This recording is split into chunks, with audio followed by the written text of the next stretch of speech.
My husband secretly planted a bag in my office at work.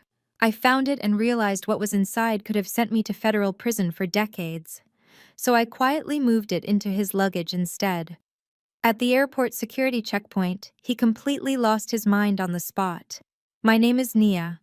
I am 33 years old, and I am about to show you exactly how a Spellman woman handles a betrayal. Before I continue this story, let me know where you are watching from in the comments below.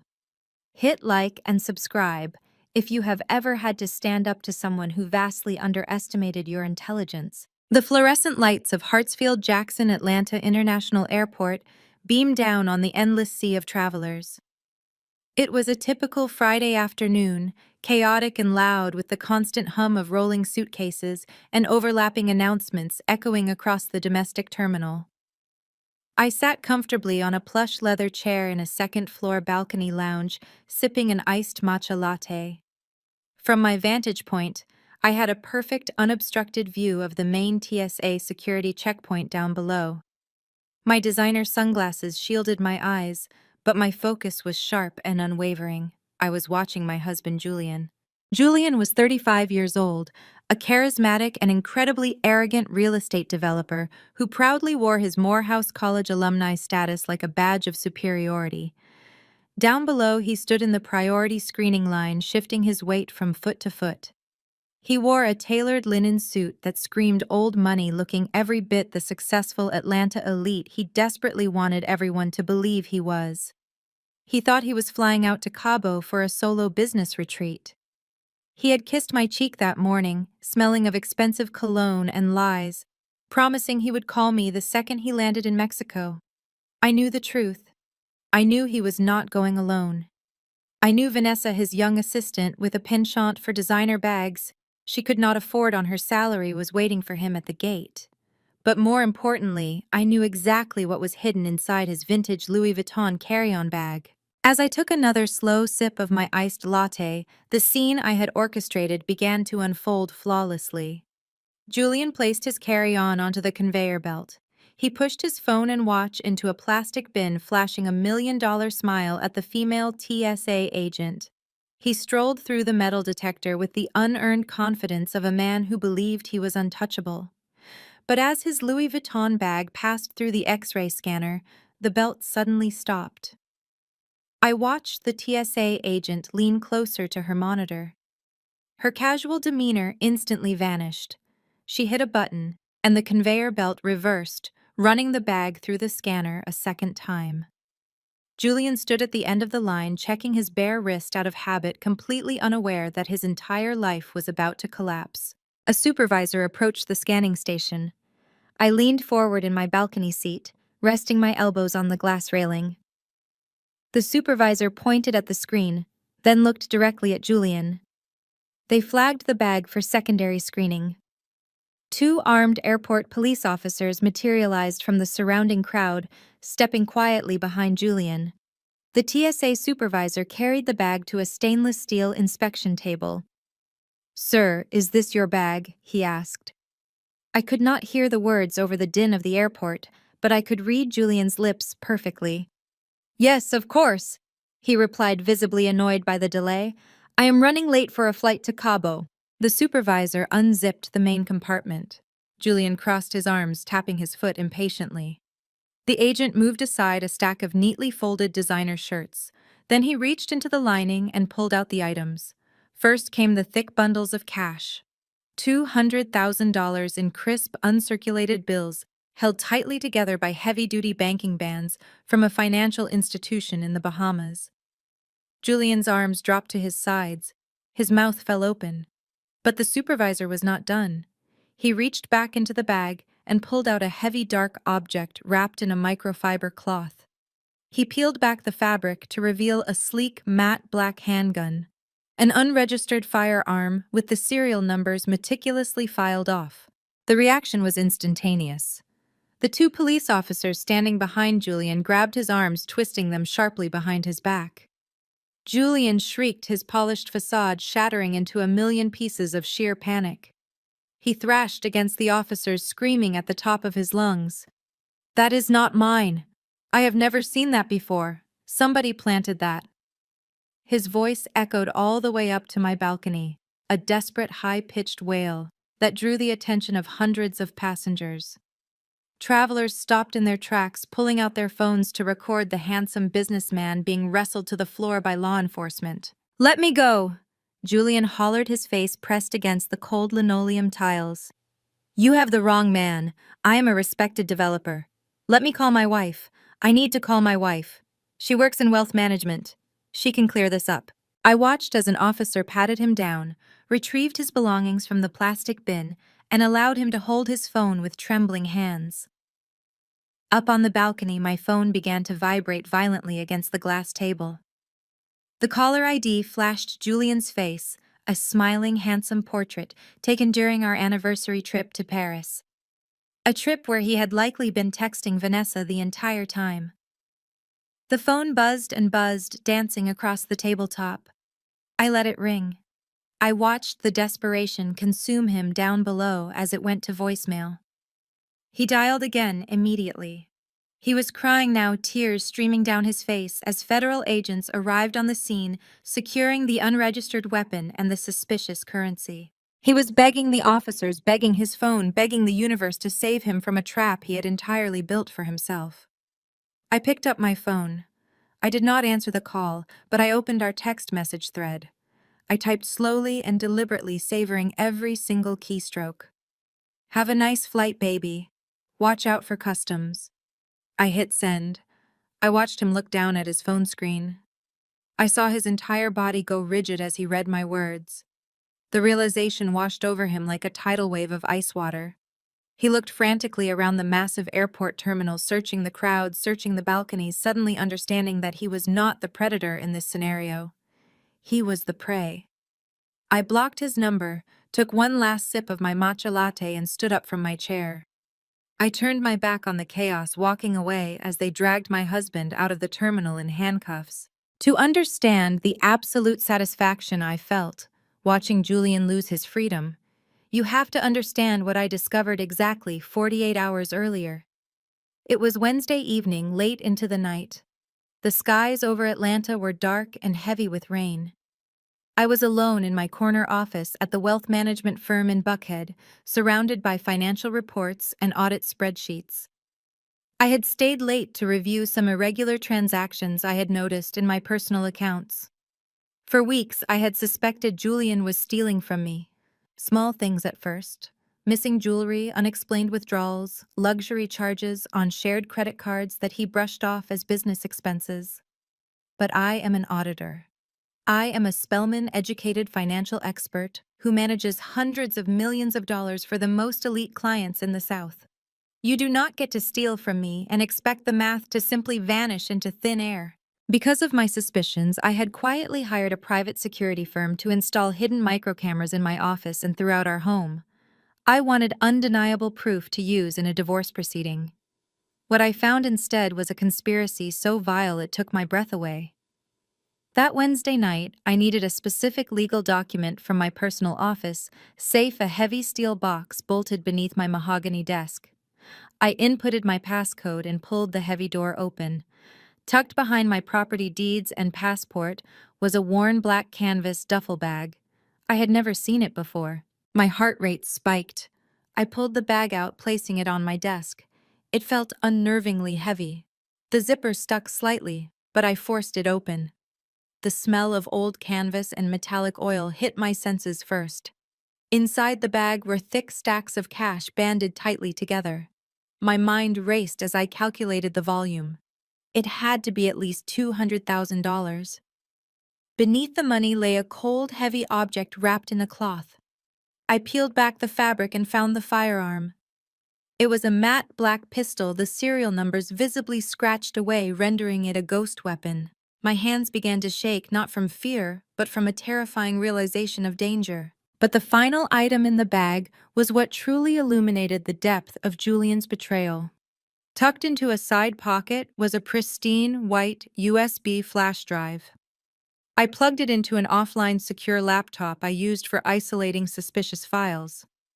The drive contained a single document: It was a drafted email completely formatted and ready to be sent from an anonymous encrypted server directly to the local field office of the Federal Bureau of Investigation. I read the text, my blood turning to ice in my veins. The email detailed a massive, highly sophisticated money laundering operation.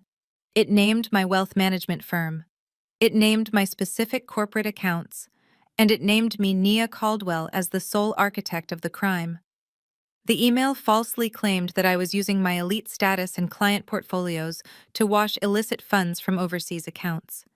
It stated that physical proof of this operation, including illegal cash and an unregistered weapon used for intimidation, could be found hidden inside the personal safe in my corner office. Julian was not just cheating on me, he was not just leaving me, he was framing me for federal crimes. He had orchestrated a plan to send his own wife to federal prison for decades. He intended to tip off the FBI, watch them raid my office, and then use the resulting chaos to completely drain our remaining marital assets. He would flee to Cabo with Vanessa living a life of luxury while I rotted in a jail cell branded as a disgraced criminal executive. The sheer cruelty of his plan was paralyzing. But I did not cry. I did not scream. I did not call him and demand an explanation. Tears are a luxury for people who have the time to be victims. I was not a victim. I was a survivor who was entirely out of time. I breathed in deeply, steadying my hands, and I went to work.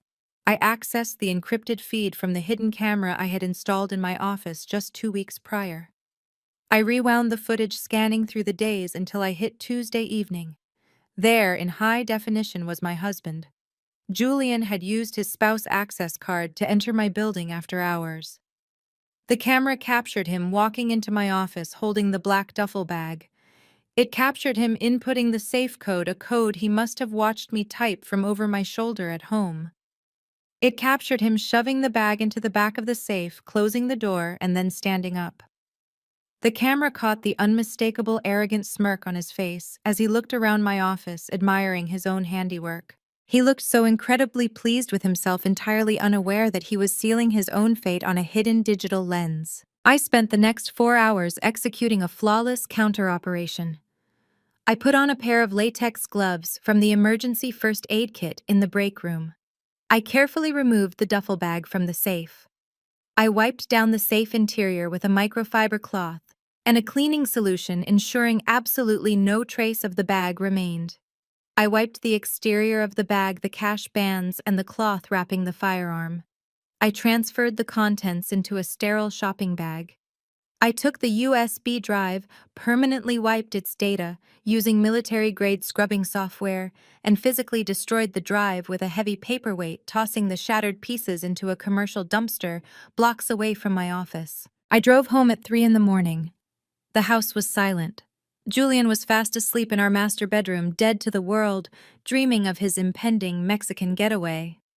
His large Louis Vuitton carry-on suitcase was sitting open on the floor of his walk-in closet, packed neatly with resort wear and expensive swim trunks.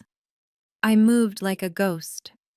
I slipped into his closet, closing the door silently behind me. I took the stacks of cash and the wrapped firearm from my sterile bag. I carefully tucked them deep into the lining of his luggage, burying them beneath his folded linen shirts and silk trousers. I arranged everything so that the moment a TSA agent unzipped the bag and searched the bottom layer, the illegal contraband would be the first thing they found. I zipped his luggage shut. I went to the guest bathroom, took a long, scalding shower to wash the sweat and adrenaline from my skin, and climbed into bed next to the man who wanted to destroy my life. I lay awake for the rest of the night, listening to him breathe, feeling nothing but a profound, terrifying calm. I had reversed the board. He had built a guillotine specifically for my neck, and I had simply adjusted the blade to fall on his instead. When morning came, I woke up and made him coffee. I smiled as he talked about how stressful his business trip was going to be. I straightened his collar and kissed his cheek. I watched him grab the Louis Vuitton bag, oblivious to the fact that it was now a ticking time bomb. I told him I had a morning meeting near the airport and offered to drive behind him. He thought I was being a supportive, loving wife. He had absolutely no idea that I was simply ensuring my front row seat to his total and complete destruction. And that is how I found myself sitting on that airport balcony, sipping a matcha latte, watching the federal agents drag my treacherous husband away. But this was only the beginning. Julian thought he was the mastermind of our demise. He had no idea that I had spent the last 2 years quietly uncovering every single one of his secrets, and I was about to unleash a firestorm that would burn his entire family to the ground. The morning sun spilled across the quartz countertops of my kitchen, casting long, sharp shadows that sliced through the pristine white space. 24 hours had passed since Julian was dragged out of the domestic terminal in handcuffs.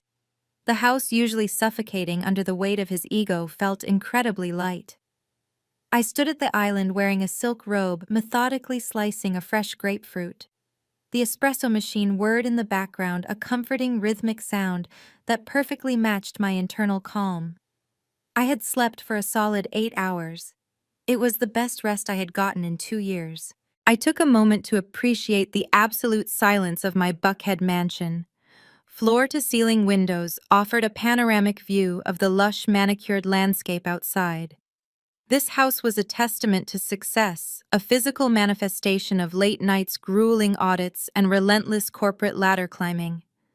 Julian loved to host lavish parties here, parading his Morehouse brothers through the halls, subtly implying that his real estate ventures funded this opulence. I had always allowed him that illusion. I let him play the king of the castle because it kept him docile. But the king was currently wearing a paper-thin jumpsuit in a federal holding cell, and the castle was finally mine alone. The espresso machine beeped. I reached for my favorite ceramic mug, anticipating the first bitter-perfect sip of the morning. That was when the heavy oak double doors at the front of the house flew open with a violent crash.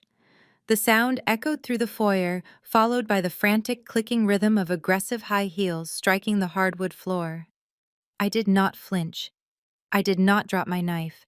I knew exactly who was coming. Beatrice Caldwell stormed into my kitchen like a hurricane wrapped in Sunday morning couture. She wore a tailored St. John's suit, her hair sprayed into an immovable helmet of perfection. She was the reigning queen of her mega-church society, a woman who wielded her prayer circle like a mafia syndicate. Right behind her was Keisha, Julian's younger sister. Keisha was 32, chronically unemployed, and entirely dependent on the allowance Julian secretly funneled to her from our joint accounts. She was dressed in head-to-toe designer logos, clutching her phone like a weapon. "You vindictive, evil little girl!" Beatrice screamed, her voice shattering the morning tranquility. She marched across the kitchen, her face twisted in a mask of pure, unadulterated rage. "Where is he? What have you done to my son?" I picked up my mug and calmly walked over to the espresso machine. I pressed the brew button. The rich, dark liquid began to pour. "Good morning, Beatrice," I said, keeping my tone perfectly conversational. "It is a bit early for unannounced visitors. Did you lose your key?" "Oh, wait. I changed the security codes at midnight." Beatrice closed the distance between us in 3 rapid strides. Her eyes were wild, stripped of her usual pious grace. She raised her hand, her heavy diamond rings catching the morning light, and swung her palm directly at my face. She expected me to cower. She expected the girl from the wrong side of the tracks who had spent the last 5 years trying to earn her approval to shrink away. But I was not that girl anymore. I simply took a half step back. Her hand sliced through the empty air, the momentum throwing her entirely off balance. She stumbled forward, her designer heels skidding against the polished floor, and she narrowly avoided crashing into the kitchen island. I did not spill a single drop of my coffee. I lifted the mug to my lips and took a sip, letting the silence stretch for a long, agonizing second. "Assaulting me in my own home is a bold strategy, Beatrice," I said smoothly. "Especially when your son is already facing federal charges. Do you really want to make this a family reunion behind bars?" "Do not you dare threaten my mother!" Keisha shrieked, stepping out from behind Beatrice. She thrust her phone forward. The screen was illuminated with the bright, flashing interface of an Instagram live broadcast. I could see the viewer count climbing rapidly, the little numbers spinning as her 50,000 followers tuned in to watch the drama unfold.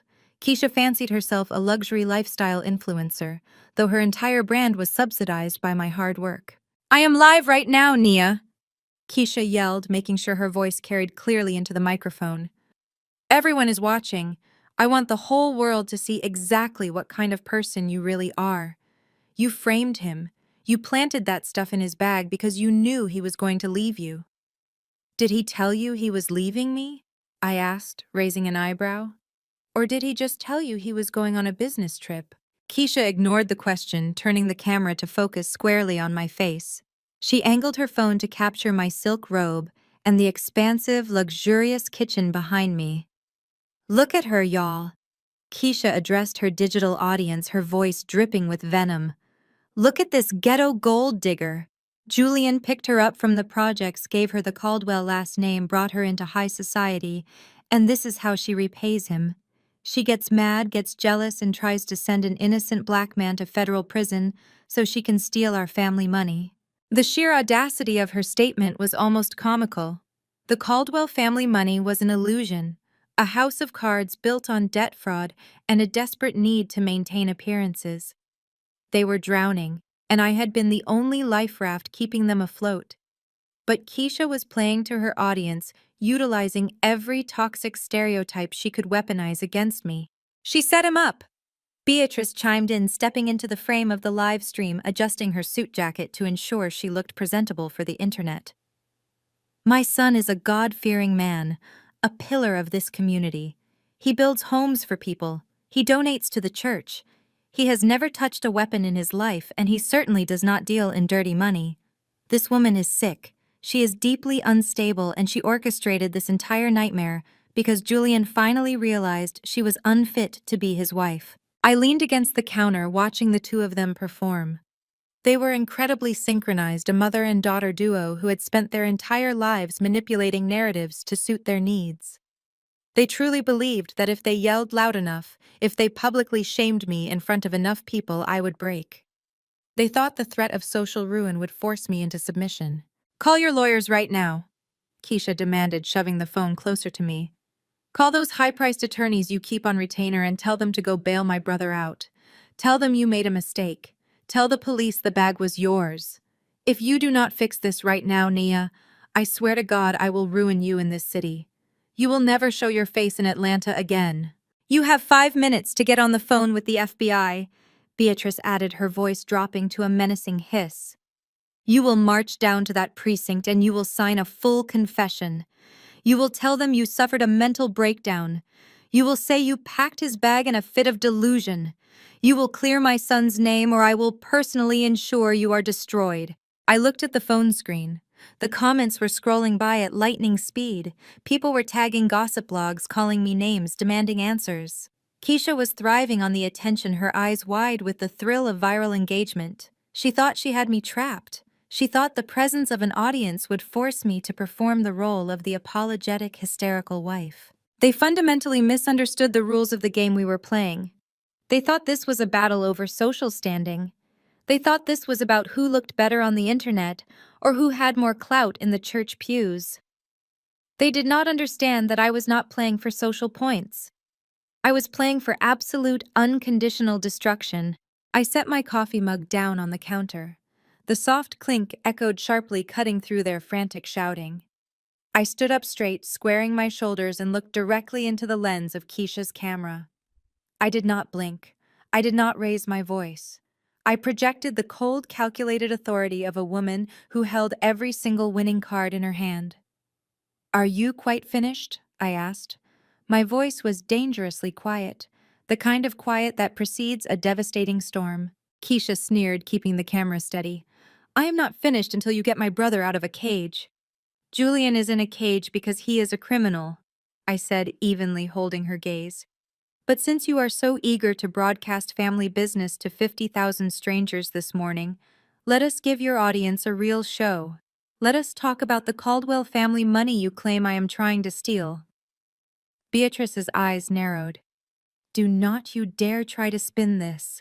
I ignored her. I turned my back to the camera, walked over to my leather briefcase resting on a nearby stool, and popped the brass latches.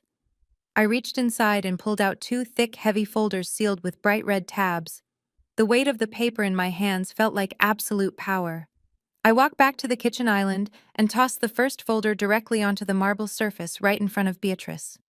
The dull thud made both women flinch. "You want to talk about Julian being a pillar of the community?" I asked, my voice slicing through the tense air of the kitchen. "You want to talk about his generous donations to your congregation? Let us talk about exactly where that money came from, Beatrice. Let us talk about the truth." The live stream was still running. The comments had suddenly slowed down the audience, sensing a massive shift in the atmosphere.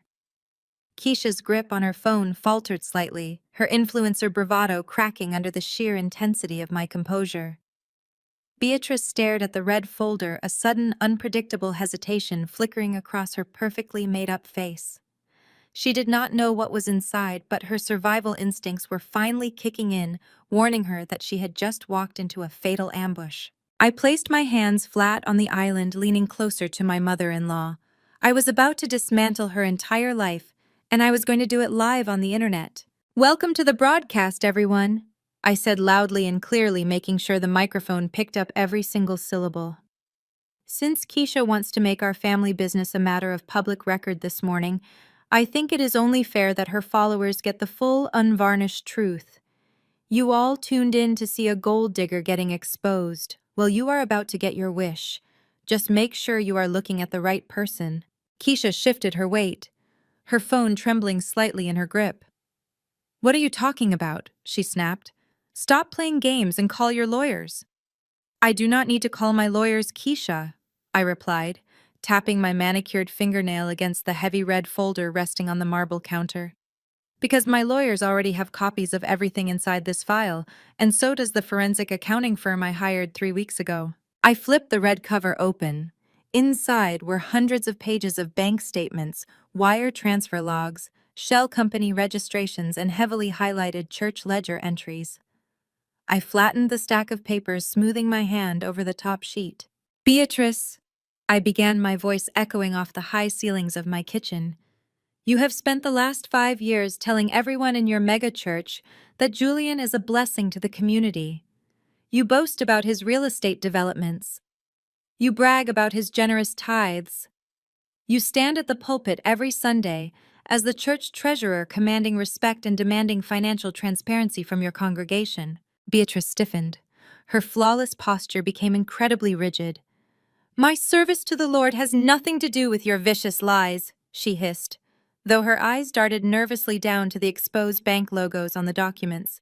"It has everything to do with it," I countered, pulling a thick packet of wire transfer receipts from the folder and fanning them out across the kitchen island.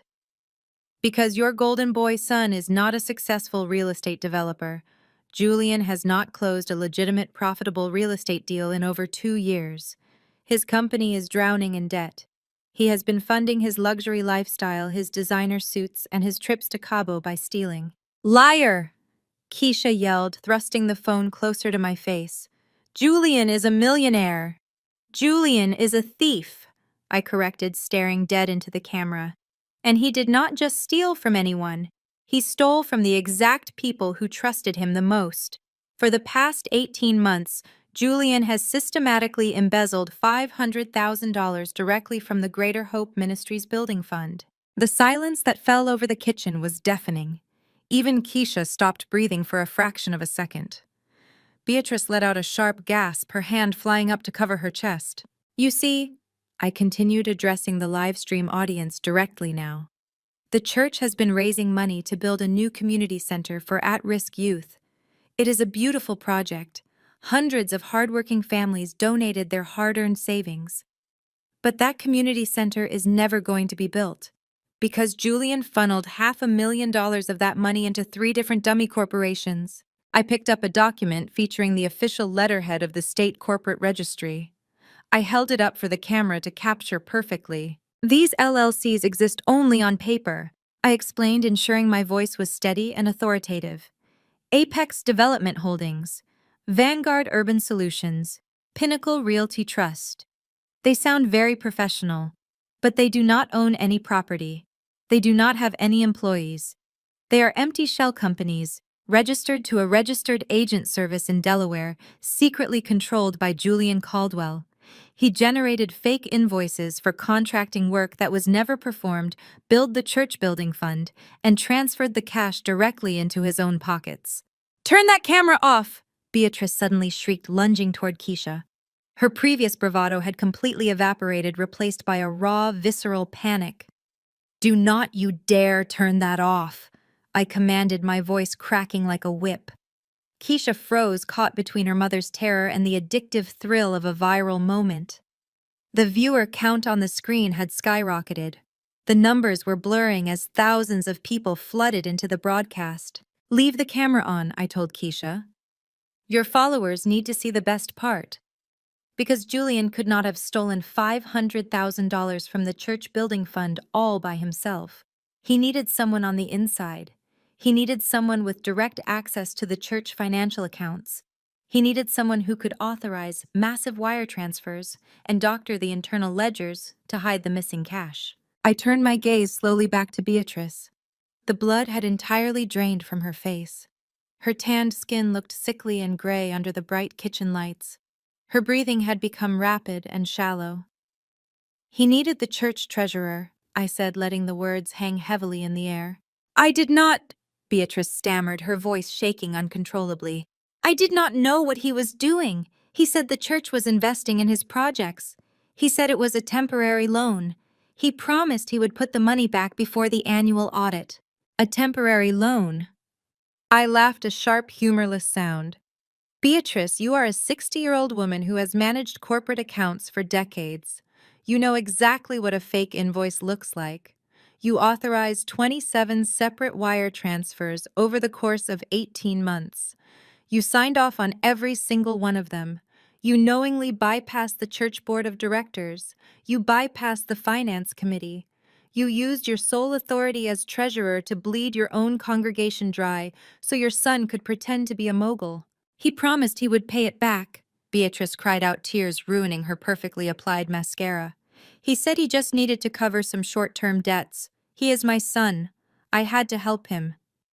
"You did not help him," I replied coldly. "You became his co-conspirator. You aided and abetted federal wire fraud. You facilitated the embezzlement of $500,000 from a tax-exempt religious organization. That is not a mother helping her son. That is a felony." I reached into the folder and pulled out a stack of internal church ledgers. I slammed them onto the marble counter. "I spent weeks tracking down every single cent," I said, pointing to the highlighted columns.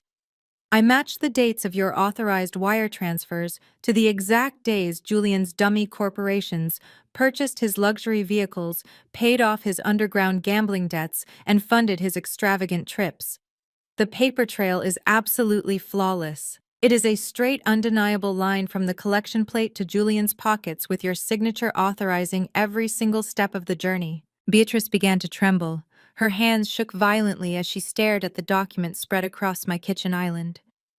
"Look at the screen, Keisha," I ordered, gesturing toward the phone. Keisha looked down at her device. Her mouth fell open in shock.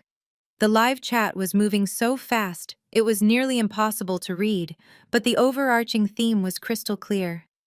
Members of their megachurch had tuned in.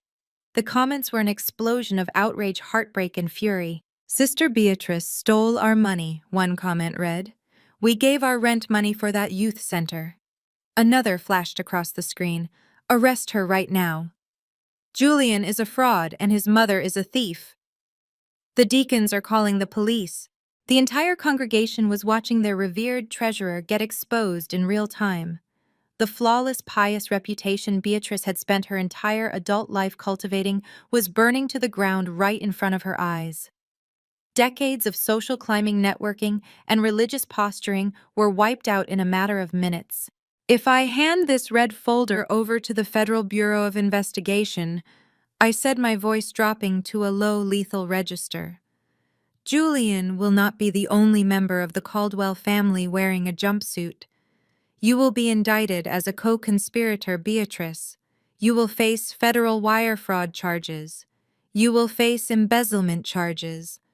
You will be dragged out of your precious sanctuary in handcuffs, and you will spend the rest of your retirement in a federal penitentiary. Beatrice let out a strangled, agonizing wail. Her knees buckled beneath her. The tailored St. John suit crumpled as she collapsed onto the hard hardwood floor of my kitchen. She grabbed the edge of the marble island, trying to hold herself up, but her strength was entirely gone.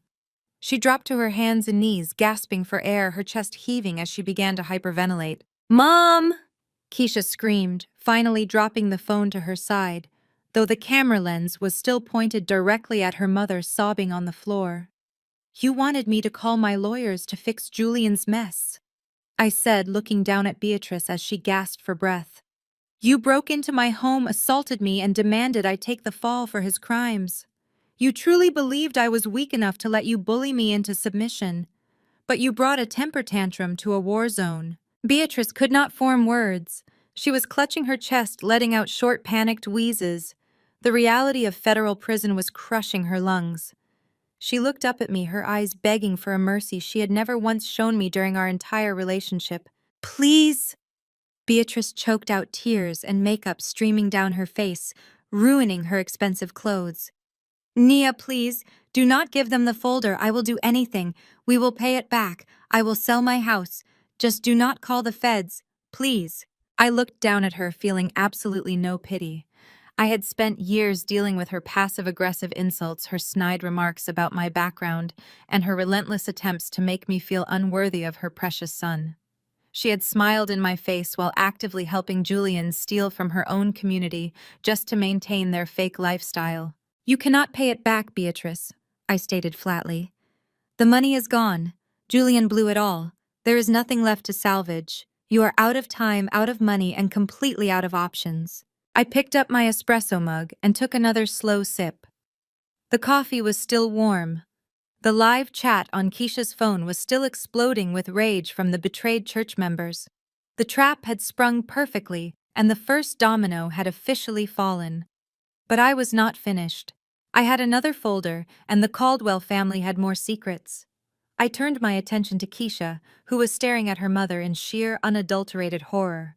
Keisha was frozen, her influencer persona completely shattered. The phone in her hand felt like a live grenade broadcasting the ultimate ruin of her family's pristine facade. She looked from her mother, who was currently a sobbing, hyperventilating mess on my floor, to me standing calm and composed behind the marble island. "You are a monster," Keisha whispered, her voice trembling with a mixture of fear and denial. She tried to step back instinctively, seeking an escape route toward the front door. "You planned all of this just to destroy us." "I did not steal the money, Keisha," I reminded her calmly. "I did not create the fake LLCs. I did not forge the invoices, and I certainly did not authorize the wire transfers. I simply brought the receipts. You all chose to broadcast it." I walked around the island, stepping carefully past Beatrice, who was still weeping into her hands. I approached Keisha, my eyes locking onto hers. The fear radiating from her was palpable. She had always relied on her mother and brother to insulate her from the real world, to fund her superficial lifestyle, and protect her from consequences. Now her protectors were either in federal custody or begging for mercy on my kitchen floor. "And since we are doing a full accounting of the Caldwell family finances this morning," I said, reaching back onto the counter to grab the second folder, "we should probably discuss your role in all of this, Keisha, because Julian did not just steal from the church, and he did not just try to frame me. He had a lot of expensive habits to fund, and you were one of his biggest liabilities." Keisha's eyes widened in sheer terror. She looked down at the second thick folder in my hand, suddenly realizing that the firestorm I had unleashed was not stopping with her mother. The camera was still recording, the audience still watching, as I prepared to drop the next devastating receipt. Keisha lunged for the phone. Her polished, manicured fingers scrambled frantically across the screen, swiping and tapping in a desperate bid to kill the broadcast.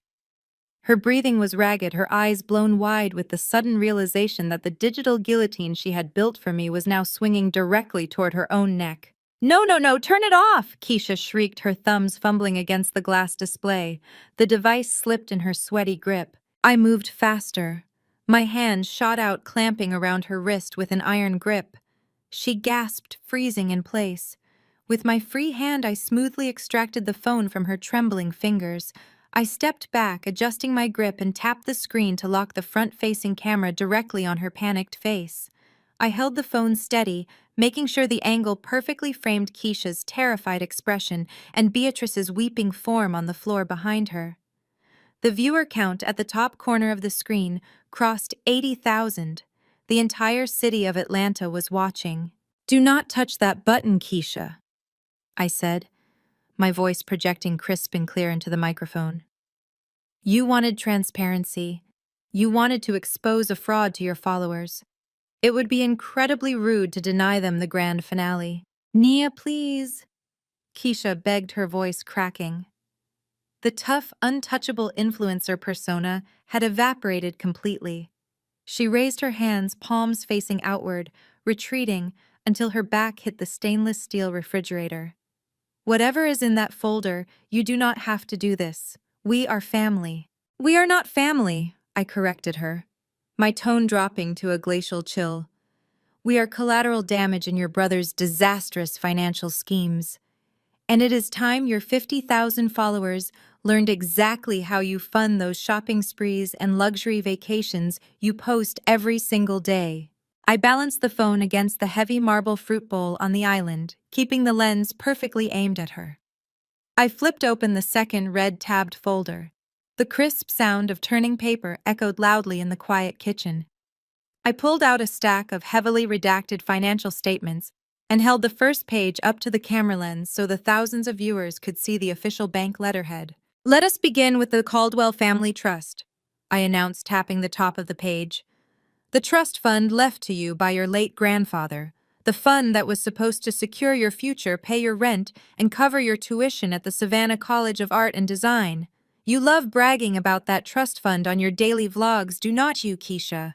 You love telling your audience that generational wealth is the key to your success." Keisha shook her head rapidly, her eyes darting toward the front door. "Stop it. You are lying. Julian manages that trust for me. He is a financial genius." "Julian is a degenerate gambler," I countered, tossing the first document onto the island. "And he is not a genius. He is just desperate. Take a close look at these statements, Keisha. Take a look at the balance." I shoved a highlighted bank statement toward her. She flinched, but her eyes inevitably fell upon the numbers. Her jaw went slack. The color drained from her face, leaving her looking hollow and sick. "Zero," I read aloud, making sure the microphone caught every syllable. "The balance is zero. Your trust fund is completely gone. Every single penny." "No," Keisha gasped, clutching her chest. "No, that is impossible. My tuition is paid. I am taking classes next week. My rent is paid for the year." "Your tuition has not been paid in 3 semesters," I informed her, pulling a formal letter from the folder. "I have the academic suspension notice right here. The university expelled you for non-payment 9 months ago. You have been waking up every morning, getting dressed in designer clothes, and driving to a coffee shop to pretend you are going to class. You have been lying to your mother, lying to your followers, and lying to yourself." "Julian promised he took care of it," she cried out, her voice rising to a hysterical pitch. "He said the bank made an error. He said the money was just tied up in a high-yield investment." "The only thing your money was tied up in was underground poker tables," I stated, pulling out the most damning piece of evidence. It was a thick stack of wire transfers and handwritten promissory notes Julian had foolishly kept records of. "Your brother developed a massive gambling addiction 2 years ago. He owes hundreds of thousands of dollars to people who do not accept apologies or payment plans. When his own business accounts ran dry, he needed liquid cash to keep his creditors from breaking his legs. So he looked at the easiest target available." I leaned across the island, locking my eyes with hers. "He drained your trust fund, Keisha. He liquidated your entire inheritance. He took the money your grandfather left you, and he threw it away on riverboat casinos and illegal high-stakes games in the back rooms of Atlanta cigar lounges. You are completely and utterly broke." Keisha staggered backward, her knees giving out. She slid down the front of the refrigerator, landing on the floor just a few feet away from where her mother was still quietly sobbing. Keisha pulled her knees to her chest, rocking back and forth. The absolute destruction of her reality was too much for her to process. She had built her entire identity around being a wealthy, carefree socialite. Now the world knew she was a suspended student living off a drained inheritance betrayed by the brother she worshipped. I glanced at the phone screen. The chat was a merciless blur of digital consequence. Her followers were turning on her with breathtaking speed. They were mocking her fake designer hauls, laughing at her expelled status, and calling her a fraud. The internet is a brutal arena, and Keisha had just been thrown to the lions on her own live stream. "My car," Keisha whispered suddenly, looking up with wild, tear-filled eyes. "Julian bought me that Porsche. It is in my name. I still have my car. I can sell it." Right on cue, a harsh blaring air horn shattered the morning air. The heavy metallic sound echoed through the sprawling windows of my kitchen, coming directly from the circular driveway out front. I smiled. The timing could not have been more flawless. "I am glad you brought up the car," I said. I picked up the phone from its resting place. I walked over to the massive floor-to-ceiling windows that overlooked the front of the property, panning the camera lens so the 80,000 viewers could get a perfect high-definition view of the driveway. Parked directly in front of the manicured fountain was Keisha's prized possession, a custom-painted pink Porsche Macan. It was the vehicle featured in nearly every single one of her lifestyle photos. And currently, a massive heavy-duty tow truck was actively backing up to its front bumper. A burly man in a neon safety vest was already securing thick metal chains around the Porsche's front axles. Keisha scrambled off the floor and rushed to the window, pressing her face against the glass. "Hey!" she screamed, banging her fists against the reinforced pane. "Hey, get away from my car! What are they doing? Stop them!" "They are executing a lawful repossession, Keisha," I explained, holding the camera steady on the chaotic scene outside. "Julian did not buy you that car. He leased it under his failing corporate account, and he has not made a payment on that lease in 7 months. The bank has been looking for that vehicle for weeks. I simply did them the courtesy of providing your exact GPS location this morning." The tow truck engine roared to life. The winch ground loudly, pulling the metal cables taut. The front tires of the pink Porsche slowly lifted off the pristine cobblestone driveway. Keisha shrieked a primal sound of total loss, watching her ultimate status symbol get hoisted into the air. "You cannot do this!" Keisha wailed, spinning around to face me. Her makeup ruined, her designer clothes crumpled. "You cannot take everything from us. This is Julian's house. You cannot do this in Julian's house." I slowly lowered the phone, bringing the camera back to my face. I looked at Keisha, then at Beatrice, who had finally managed to pull herself up into a sitting position against the kitchen cabinets. They both looked like survivors of a shipwreck, clinging to the false hope that their son and brother still had some power left in this world. I took a deep, centering breath. It was time to deliver the final killing blow. "That is the final delusion we need to clear up today," I said, my voice echoing with absolute finality. "This is not Julian's house." Beatrice blinked, her brow furrowing in confusion. "What are you talking about? He bought this mansion 3 years ago. I saw the deed." "You saw a piece of paper he printed out to stroke his own ego," I corrected her. "Julian's credit was completely destroyed 3 years ago from his gambling debts and his failed real estate ventures. He could not qualify for a mortgage on a storage unit, let alone a $10 million property in Buckhead. I bought this house. The deed, the mortgage, and the property taxes are held entirely by an anonymous limited liability company." I reached into the pocket of my silk robe and pulled out a crisp, folded legal document. I dropped it onto the floor between the two women. "That LLC is owned 100% by me," I stated, staring down at them with cold, unwavering authority. "Julian's name is nowhere on the title. Julian's name is nowhere on the accounts. Legally, you are sitting on my private property." The realization crashed down on them. The mansion, the wealth, the status, it had all been mine. Julian had simply been a parasite attaching himself to my success to mask his own catastrophic failures. And now the host had finally severed the connection. "You have exactly 5 minutes," I said, checking the diamond watch on my wrist. 5 minutes to pick yourselves up off my floor, walk out those front doors, and get off my property. If you are still standing in my foyer when that clock runs out, I will press a button and summon my private security team. I will have you both arrested and charged with criminal trespassing. And I promise you the Atlanta police will not be nearly as polite to you as they were to Julian." Beatrice let out a sharp, ragged gasp. She scrambled to her feet, her hands shaking so badly she could barely smooth down her skirt. The utter humiliation of being thrown out of the house she had paraded around as her son's triumph was breaking her spirit entirely.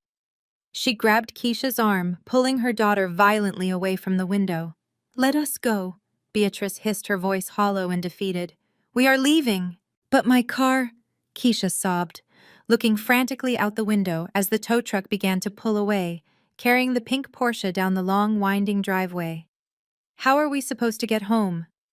"I suggest you start walking," I replied, pointing toward the massive double doors. "It is a beautiful morning for a hike. Or perhaps you can call an Uber. Just make sure the credit card you use is not tied to Julian's accounts. They have all been frozen by the federal government." Beatrice did not say another word. She grabbed her designer handbag from the entryway table, hooked her arm through Keisha's, and dragged her daughter toward the exit. Keisha was still crying, glancing back at her phone, which I was still holding steady. I followed them to the foyer, keeping the camera trained on their retreating figures. The heavy oak doors swung open. Beatrice and Keisha stumbled out onto the front steps, the bright morning sun illuminating their absolute disgrace. They walked down the cobblestone driveway, two women in expensive clothes, stripped of their pride, their wealth, and their dignity, forced to flee on foot down the long private road. I stepped out onto the porch, holding the phone up so the live stream captured their humiliating retreat. The chat was a blazing inferno of reactions, thousands of people bearing witness to the spectacular downfall of the Caldwell family. I brought the phone back to my face. I looked into the lens, offering a serene, victorious smile. "Thank you all for tuning in this morning," I said smoothly. "I hope this has been an educational experience. Have a blessed day." I reached out and ended the live stream. The screen went dark. The silence of the morning returned, broken only by the distant fading sound of Keisha's pink Porsche being towed away into oblivion. I turned around, walked back inside my beautiful, quiet home, and locked the doors behind me. 2 weeks passed since the morning I dismantled my mother-in-law on Instagram Live. The fallout was swift, absolute, and entirely public. Beatrice was forced to mortgage the last remaining equity in her downsized condo just to post Julian's exorbitant bail. He was released from federal custody, but he was a desperate, cornered animal. And desperate animals always try to put on a show of strength. That is exactly why he decided to show his face at the annual Atlanta HBCU Alumni Fundraising Gala. He needed money, he needed investors, and he desperately needed to repair his shattered reputation. The gala was the crown jewel of Atlanta's Black high society. Held in the grand ballroom of the St. Regis in Buckhead. It was a room overflowing with generational wealth, elite politicians, and top-tier venture capitalists. Silk drapery cascaded from the ceiling, massive crystal chandeliers cast a warm golden glow across the room, and towering centerpieces of white orchids adorned every table. It was an environment designed for networking, deal-making, and maintaining the illusion of absolute perfection. Julian arrived early with his mistress and co-conspirator Vanessa draped securely on his arm. I had eyes in the room long before I made my official entrance. My fiercely loyal Spellman sisters and corporate colleagues kept me updated via a steady stream of text messages. Julian was aggressively working the room, nursing a glass of expensive bourbon and whispering his fabricated tale of woe to anyone with a checkbook. He was executing a masterclass in manipulation. He stood near the private bar, leaning in close to a group of elderly, deep-pocketed real estate investors. He told the city's elite that the intense pressure of my corporate career had finally broken my mind. He claimed I had suffered a severe psychotic break, that I hallucinated his infidelity, and that I had planted the illicit cash and the unregistered weapon in his luggage in a fit of paranoid delusion. He played the heartbroken, innocent, and long-suffering husband perfectly. He was trying to salvage his failing real estate investments by painting me as a hysterical, unstable woman who was desperately trying to ruin a good man. Vanessa stood right beside him, acting every bit the supportive and understanding partner. She was draped in a custom emerald green couture gown, flashing her brilliant smile and nodding sympathetically while Julian fed his toxic lies to the surrounding executives. She genuinely thought they had weathered the storm. She thought the worst was over. She believed that because they were dressed in formal wear and standing in a ballroom, they had somehow reclaimed their power. They were entirely and spectacularly wrong. I arrived an hour into the cocktail reception, timing my entrance for maximum psychological impact. I did not sneak through a side door or quietly find my seat. I walked straight through the main double doors of the grand ballroom, flanked by two of my closest friends and business partners. I wore a backless, floor-length crimson gown that commanded absolute undivided attention. The silk moved like liquid fire around my ankles. My hair was styled in flawless sweeping waves, and I wore a vintage diamond collar necklace that caught the light of every chandelier in the sprawling room. I did not look like a woman who had suffered a mental breakdown. I looked like the CEO of my own life, radiating an untouchable lethal power. The moment I stepped onto the plush carpet, the ambient chatter of the ballroom began to die down. It started as a subtle ripple near the entrance and spread outward, a wave of sudden electrified silence sweeping over the crowd. Heads turned. Conversations halted mid-sentence. Glasses paused halfway to lips. The elite of Atlanta parted like the Red Sea as I glided across the floor toward the VIP tables situated near the main stage. I kept my posture impossibly straight, offering serene, composed smiles to the investors and dignitaries I personally managed money for. I greeted bank presidents by their first names. I exchanged warm hugs with city council members. I was completely unbothered, claiming my space in a room that Julian was desperately trying to turn against me. Across the room, Julian saw me. The color drained completely from his face, leaving him looking like a ghost trapped in a tailored tuxedo. His hand visibly shook, sloshing his bourbon over the rim of his crystal glass and onto his polished dress shoes. He quickly leaned into the ear of a prominent bank executive, desperately doubling down on his narrative. He whispered frantically that my appearance was just another erratic episode, pointing a shaking finger in my direction, playing the terrified victim, and warning the investors to steer clear of my supposed toxicity. He wanted them to view me as a ticking time bomb. But Vanessa was not as smart as Julian.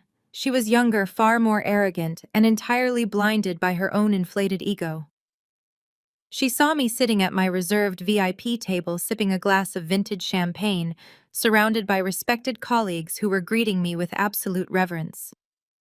Vanessa saw the attention shifting away from Julian's pathetic sob story and directly onto my undeniable presence. She felt her newfound status as Julian's leading lady slipping through her fingers. The spotlight was moving and she could not stand it. So she made a fatal miscalculation. She decided to confront me directly. I watched her march across the ballroom from the corner of my eye. The emerald green silk of her couture gown trailed heavily behind her as she pushed past waiters and wealthy guests. Her face was set in a hard, confrontational mask. She wanted a fight.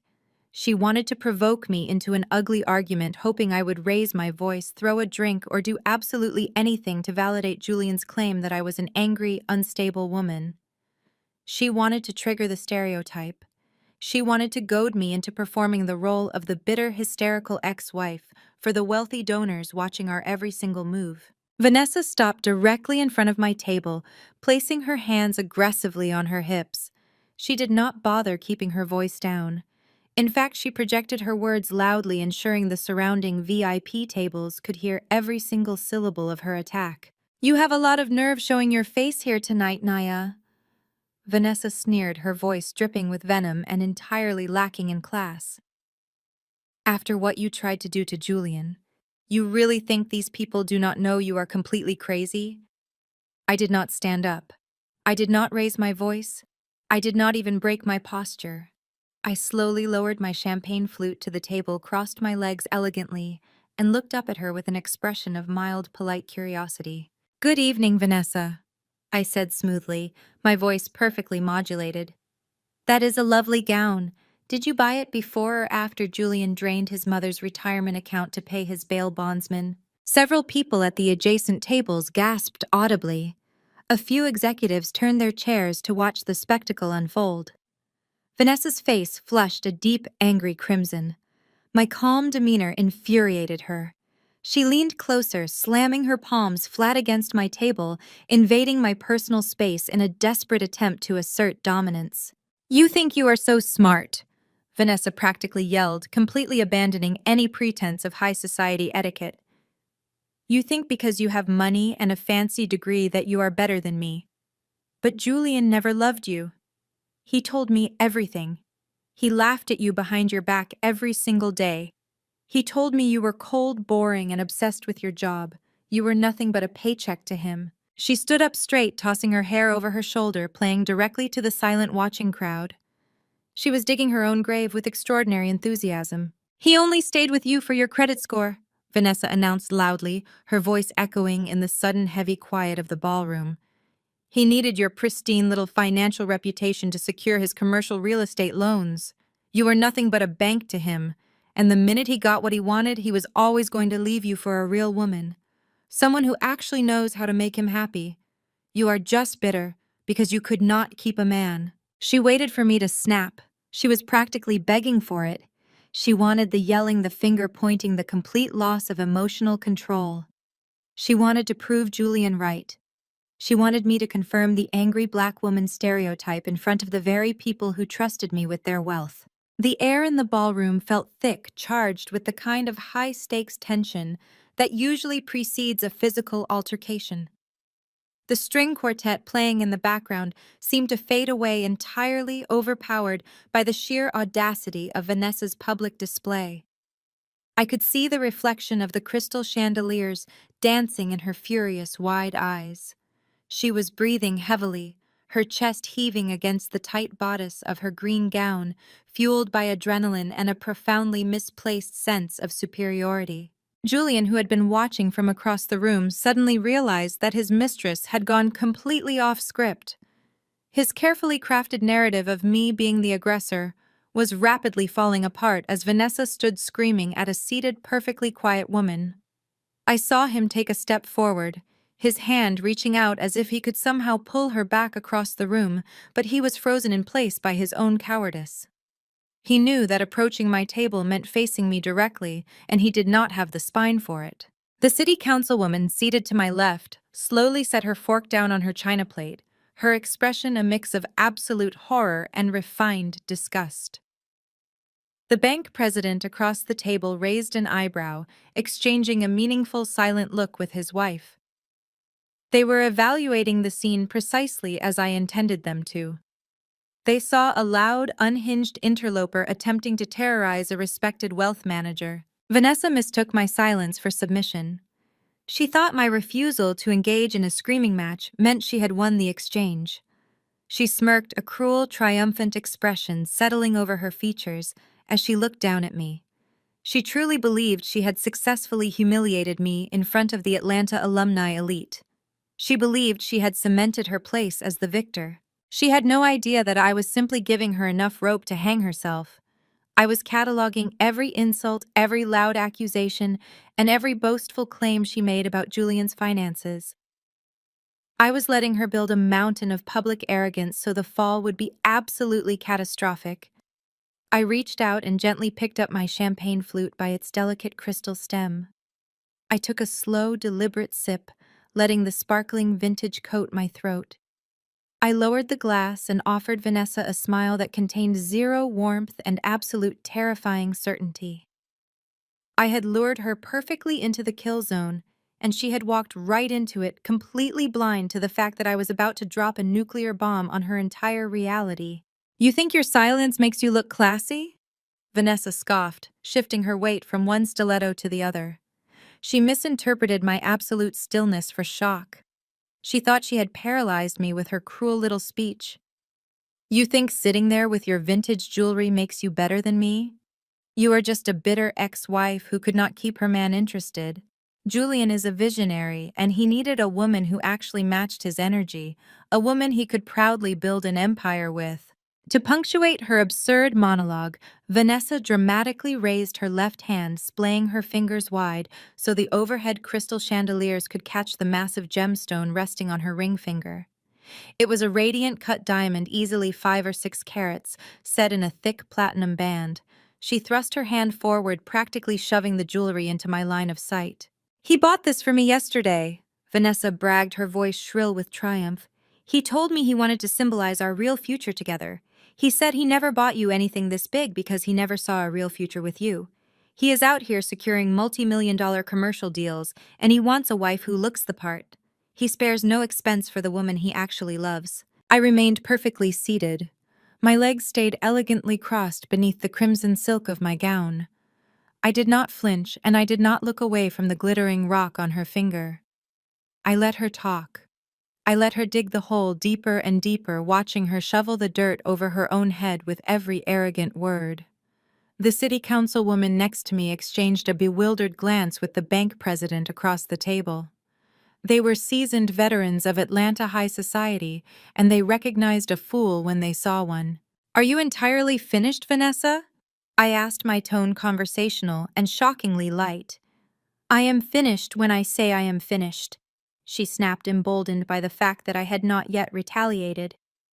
"Julian is over there right now closing a massive downtown revitalization project. He is about to double his net worth. And you get to sit here and watch us take over this city." I offered her a final serene smile. Then, without taking my eyes off her flushed face, I raised my right hand and subtly snapped my fingers twice. Marcus, the executive director of the alumni gala, and a close personal friend, had been standing near the edge of the VIP section, watching the escalating scene with a mixture of concern and readiness. At my signal, he immediately stepped forward. He did not ask questions. He simply reached into his jacket pocket, pulled out a sleek wireless microphone used for the evening's keynote speeches, and placed it directly into my outstretched palm. Vanessa's arrogant smirk faltered. Her eyes darted from the microphone in my hand to Marcus, who gave me a respectful nod before stepping back into the shadows. She suddenly realized that my silence had not been a retreat. It had been an ambush. I tapped the head of the microphone once. A sharp, resonant thud echoed through the state-of-the-art sound system, instantly cutting through the ambient noise of the grand ballroom. The string quartet stopped playing abruptly. The low hum of networking and laughter died instantly. Every single face in the St. Regis ballroom turned toward Table 1, hundreds of pairs of eyes locked onto me. I did not stand up. Standing would imply that I needed to exert physical effort to command the room. Instead, I leaned back slightly in my velvet-upholstered chair, resting the microphone near my lips. I projected the cold, calculated authority of a woman who held the executioner's axe. "Good evening, ladies and gentlemen," I began, my voice gliding smoothly through the speakers, filling every corner of the massive space. "I apologize for the unscripted interruption to such a beautiful evening.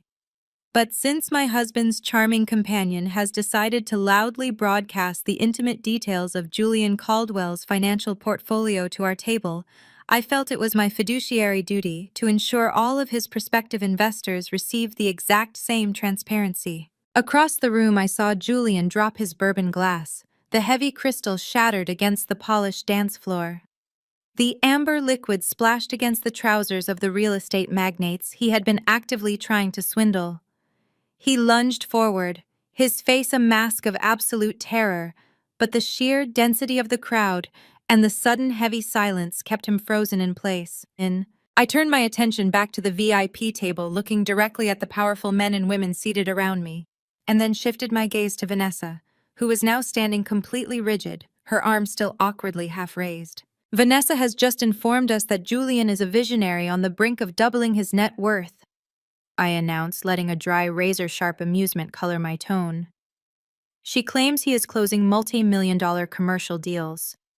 I imagine he has been telling the exact same story to the esteemed investors gathered near the private bar tonight. It is a beautiful pitch. It is also a complete and total fabrication." A collective synchronized gasp rippled through the ballroom. The wealthy elite of Atlanta thrived on gossip, but they absolutely lived for financial bloodshed. "Let us talk about Caldwell Commercial Properties," I continued, keeping my voice utterly devoid of emotion. For the past 24 consecutive months, Julian's real estate firm has not generated a single dollar of net profit. His vaunted downtown revitalization project is a phantom asset. He does not hold the zoning permits, he does not have municipal approval, and he certainly does not have the capital to break ground. The company has been operating in a state of catastrophic insolvency. Stop lying! Vanessa screeched, her voice cracking as panic finally pierced her arrogant facade. She looked wildly around the room, desperate to find an ally, but the guests were staring at her with unvarnished disgust. Julian is rich. You are just making this up to ruin him. I do not need to make anything up, Vanessa, I replied smoothly into the microphone, because I am the only reason his company did not file for Chapter 11 bankruptcy 2 years ago. I shifted in my seat, turning my body so I was facing the largest cluster of venture capitalists in the room. They were hanging onto every word, mentally calculating their own exposure to Julian's toxic pitches. 2 years ago, when Caldwell Commercial Properties was on the brink of total collapse, Julian came begging for a lifeline. I revealed, exposing the ultimate secret of our marriage to the public. He had exhausted his credit. The banks were calling in his loans. He was weeks away from losing his office space and his commercial licenses, so I provided a capital injection of $2 million to stabilize his firm. Vanessa let out a sharp, ragged breath. Her hands fell to her sides. She shook her head in denial, but the sheer authority in my voice was impossible to ignore. But I did not gift him that money. I clarified, my tone hardening into something lethal and precise. And I did not give it to him as an unsecured loan. I am a wealth manager. I do not make bad investments. I structured that $2 million lifeline as highly aggressive secured mezzanine debt. I formed a blind trust totally separate from our marital assets and used it to purchase the entirety of his corporate debt. I looked directly at Julian across the ballroom. He looked physically ill. He was sweating profusely, his hands gripping the edge of a cocktail table to keep himself upright. He knew exactly what I was saying, and he knew exactly what it meant. For those in the room who might not understand the terminology, I said, bringing my eyes back to Vanessa's horrified face. It means I did not just bail Julian out. I bought him. I am the primary secured lien holder of Caldwell Commercial Properties. I hold the master lien on every single asset associated with his name.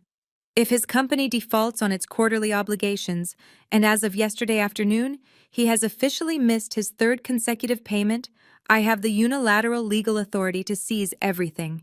The silence in the St. Regis ballroom was so absolute, so profound that you could hear the soft hum of the air conditioning. The city councilwoman beside me was nodding slowly, a look of profound respect settling over her features. The bank president was looking at me with the kind of reverence usually reserved for apex predators. What does that mean? Vanessa whispered, her voice trembling.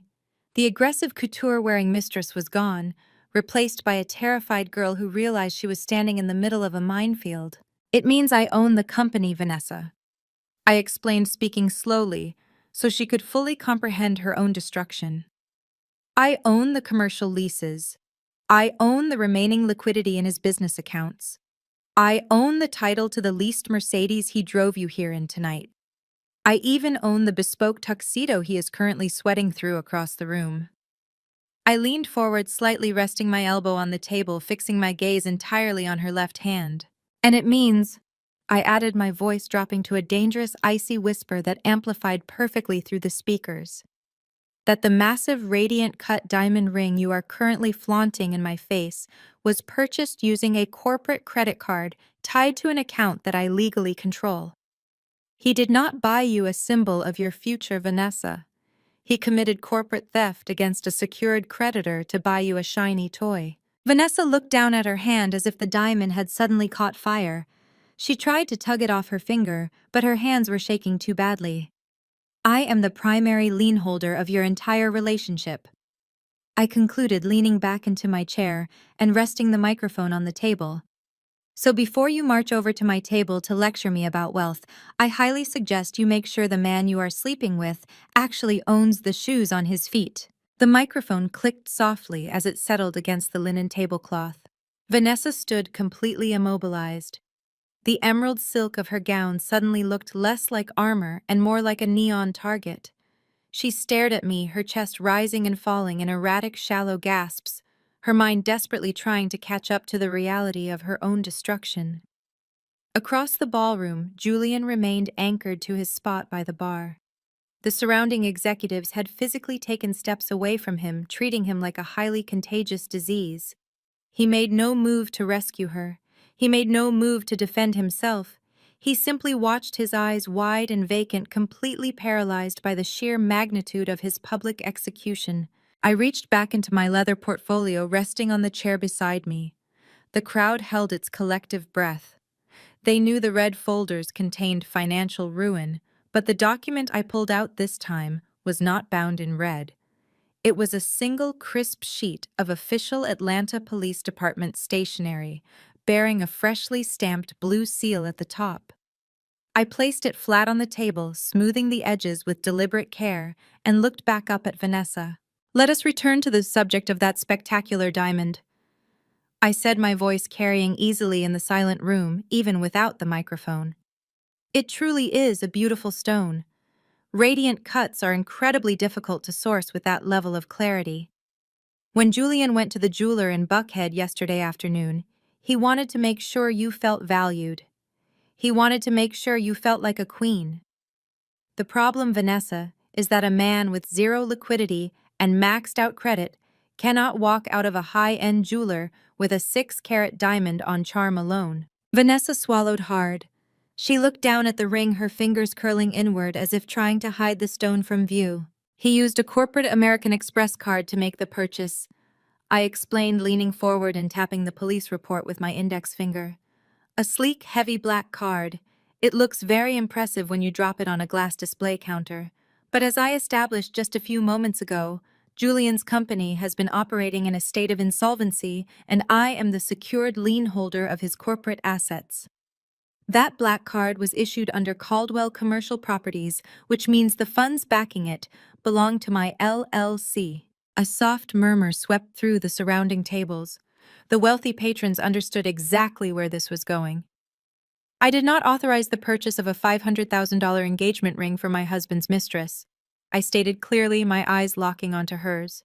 "In fact, I noticed the unauthorized charge almost immediately. So 3 hours ago, I called American Express and reported the card stolen, and then I called the Atlanta Police Department to report a felony theft by deception." Vanessa staggered backward, hitting the edge of the adjacent table. The crystal glasses rattled upon impact. "You cannot do that," she gasped, her voice shrill and desperate. "It was a gift. He gave it to me." "He gave you stolen property," I corrected her with surgical precision. "Possession of stolen property valued over $500,000 is a severe crime in the state of Georgia. You are currently wearing a felony on your left hand." I did not give her time to process the panic. I reached into my clutch and retrieved a small silver flash drive. I tossed it onto the table. It landed on top of the police report with a sharp clink. "But a stolen diamond is the least of your problems tonight, Vanessa," I said, leaning back and watching her unravel. "Because we need to talk about the airport. We need to talk about why Julian was dragged out of the domestic terminal in handcuffs 2 weeks ago. You and Julian spun a wonderful little fairy tale for these investors tonight. You told everyone I had a mental breakdown. You claimed I planted illegal cash and an unregistered firearm in his luggage to frame him." I pointed to the flash drive. "That drive contains the ballistics report the police expedited at my legal team's request," I revealed, keeping my tone deadly calm. "When the TSA found that unregistered Glock in Julian's duffel bag, they ran the serial number. It had been filed off, which is a federal offense on its own, but forensic recovery is a wonderful science. They pulled the partial numbers, ran the ballistics, and traced the weapon's history. Do you want to know what they found?" Vanessa was shaking uncontrollably now. She looked like she wanted to run, but her designer heels and sheer terror kept her firmly rooted to the carpet. "They found a direct match to an aggravated assault and armed robbery case from 6 years ago," I announced, my voice slicing through the heavy silence of the ballroom. "A case in Fulton County. A case where the primary suspect was a young woman named Vanessa Higgins. A woman who accepted a plea deal for a lesser charge to avoid prison time, but conveniently claimed the weapon involved had been lost. A sharp gasp echoed from the city councilwoman seated next to me. The room was practically vibrating with shock. Julian, watching from the bar, finally moved. He took a stumbling step backward, bumping into a waiter, his eyes darting frantically toward the exit. He realized the trap had not just been set for his finances. It had been set for his freedom. I did not put that gun in Julian's bag. I continued staring relentlessly into Vanessa's panicked eyes. You did. You needed him to hold on to it because your parole officer was conducting random sweeps of your apartment. You packed it in his luggage, assuming he would sail through private security or TSA pre-check without a second glance. You used him as a mule, Vanessa, and when he got caught, you both decided it would be easier to blame the angry, bitter wife. That is a lie, Vanessa shrieked, her voice echoing wildly off the high ceilings. You set us up. You are framing me. The district attorney disagrees, I said, checking the diamond watch on my wrist. I handed this connection over to the prosecutor's office yesterday morning. They pulled your old case files, they verified the ballistics match, and they issued an immediate warrant for your arrest, violation of parole, felon in possession of a firearm, and possession of stolen property. Right on cue, the heavy double doors at the entrance of the grand ballroom swung open with a resounding crash. Every head in the room snapped toward the noise. 4 uniformed Atlanta police officers marched into the St. Regis accompanied by 2 detectives in plain clothes. Their heavy boots thudded against the plush carpet, cutting through the absolute silence of the elite crowd. They did not pause to ask for directions. They had a physical description, and they had a target. They marched directly across the room, parting the sea of billionaires, politicians, and socialites with purposeful authority. Vanessa turned her head, seeing the officers approaching. A guttural scream ripped from her throat. She spun around, desperately looking for Julian, but he was gone. He had vanished into the crowd, melting away into the shadows of the ballroom rather than standing by the woman he claimed to love.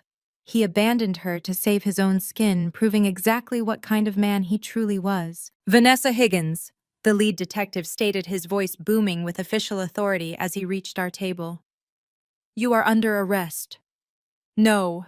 Vanessa fought back, flailing her arms wildly as 2 uniformed officers grabbed her by the elbows. Get off me. I did not do anything. Julian gave me this ring. Julian had the gun. Ask him. Find him.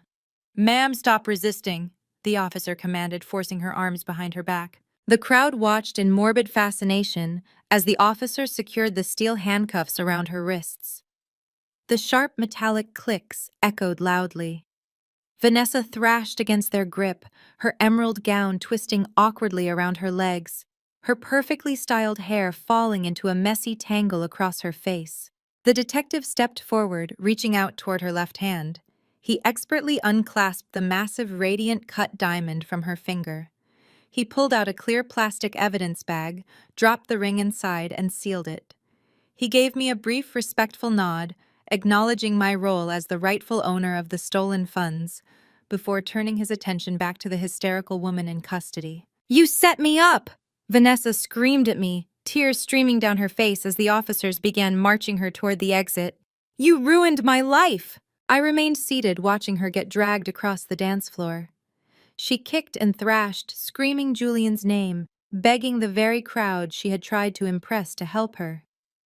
But high society does not intervene in messy public arrests. They simply watch, judge, and distance themselves from the wreckage. The investors Julian had been courting looked at the scene with absolute revulsion. The donors Vanessa had tried to charm turned their backs.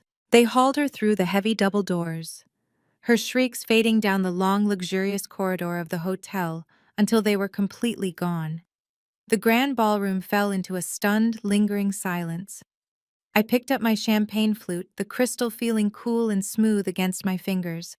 I took a final victorious sip. The trap had closed. The receipts had been dropped. And Julian Caldwell, wherever he was hiding, finally understood that he had lost everything. The drive from Buckhead back to my private estate in Sandy Springs was a victory lap, taken in absolute, unbroken silence.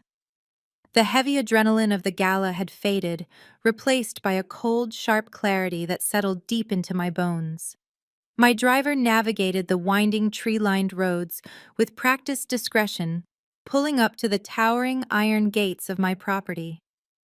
I stepped out of the vehicle, dismissed him for the night, and walked into the sprawling, cavernous foyer of my mansion. The marble floors echoed under the sharp click of my heels.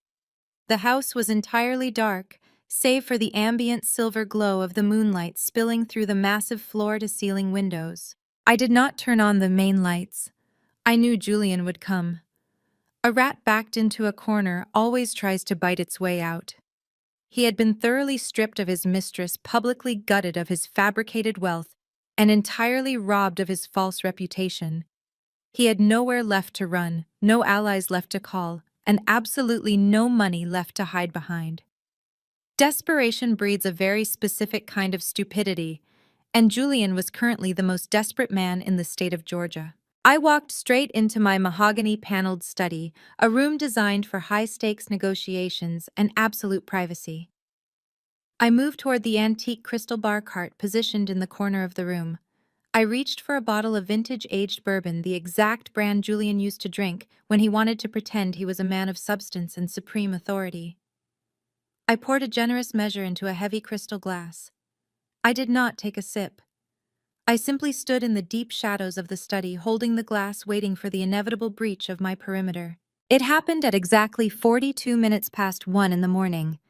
The sophisticated security grid I had installed silently alerted my smartphone. A perimeter breach had been detected near the back patio. Julian was actively violating his federal bail conditions just by stepping foot on my property. He had bypassed the main driveway cameras, clearly relying on his memory of the old blind spots from when he used to live here. He was completely unaware that I had upgraded the entire security infrastructure the very morning after I kicked him out. He thought he possessed the element of surprise. I heard the faint, frantic scraping of metal against glass. Then came the heavy, forced slide of the reinforced patio door being pried open off its track. He was inside. I listened to his heavy, erratic footsteps moving hastily through the chef's kitchen, stumbling against the edge of the marble island. He moved down the long hallway toward the master suite, breathing heavily, searching the darkness for me.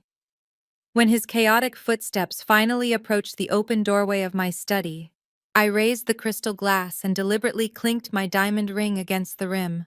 The sharp, high-pitched ring echoed like a gunshot in the dead quiet of the mansion. Julian froze instantly in the hallway. He pivoted wildly, his chest heaving, and lunged into the doorway of the study. At that exact moment, I reached over and flicked on the single brass reading lamp on my executive desk.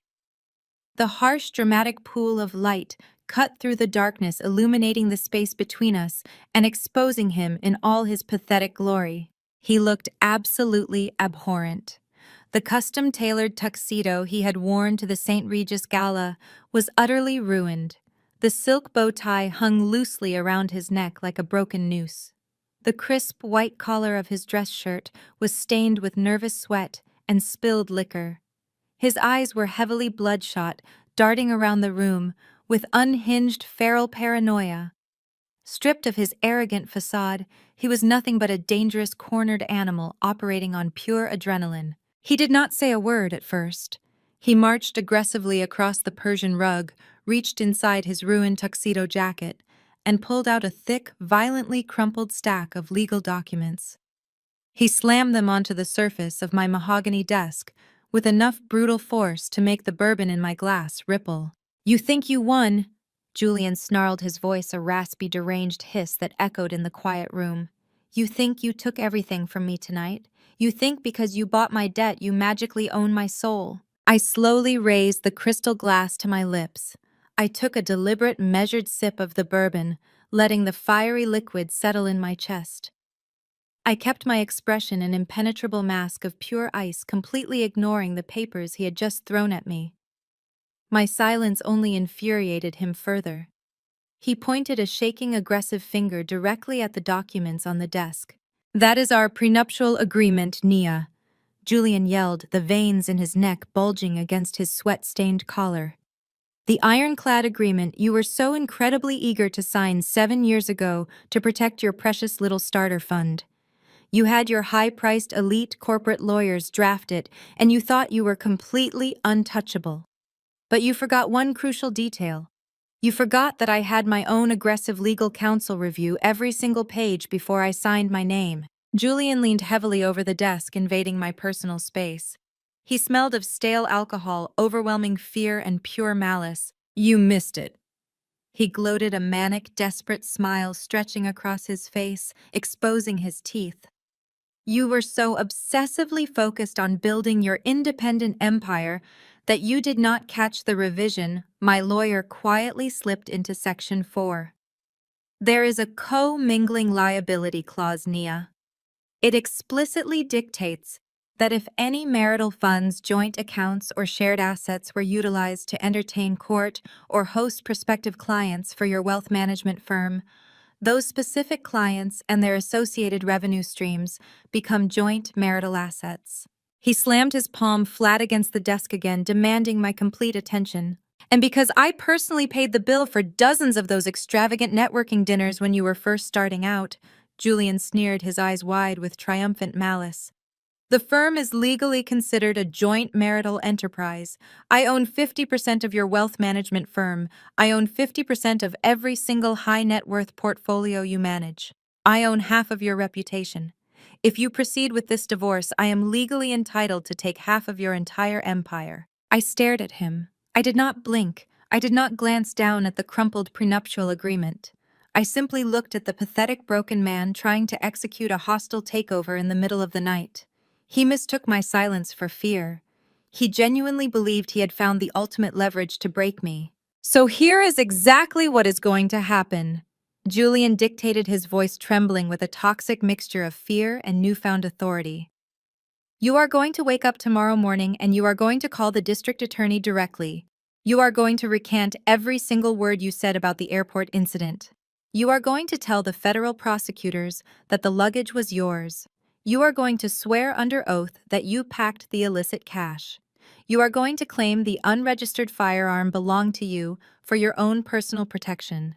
You are going to take the complete and total fall. He began pacing back and forth in front of my desk, frantically running his shaking hands through his disheveled hair, outlining his psychotic extortion plot. If you do not take the fall, I will activate this clause at dawn, Julian threatened, stopping to point at me again. I will file the injunction and tie your wealth management firm up in brutal, aggressive litigation for the next 10 years. I will legally subpoena every single one of your billionaire clients. I will drag them out of their mansions and force them into public, humiliating depositions. Wealthy people despise public scrutiny, Nia. I will destroy your firm's pristine reputation.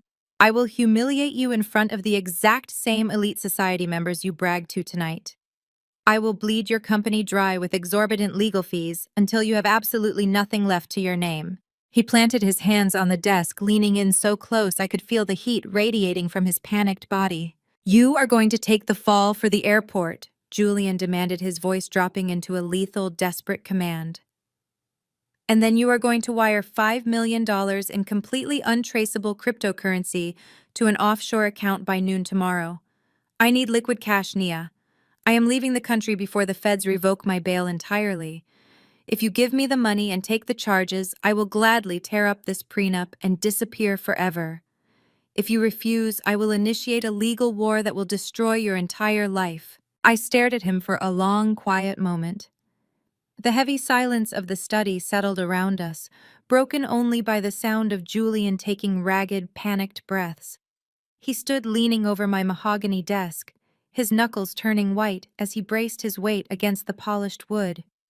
He was waiting for me to shatter. He was waiting for the tears, the screaming, the desperate begging. He expected the poised, untouchable wealth manager he saw at the St. Regis to crumble into a terrified, obedient wife, willing to sacrifice her own freedom to save her empire.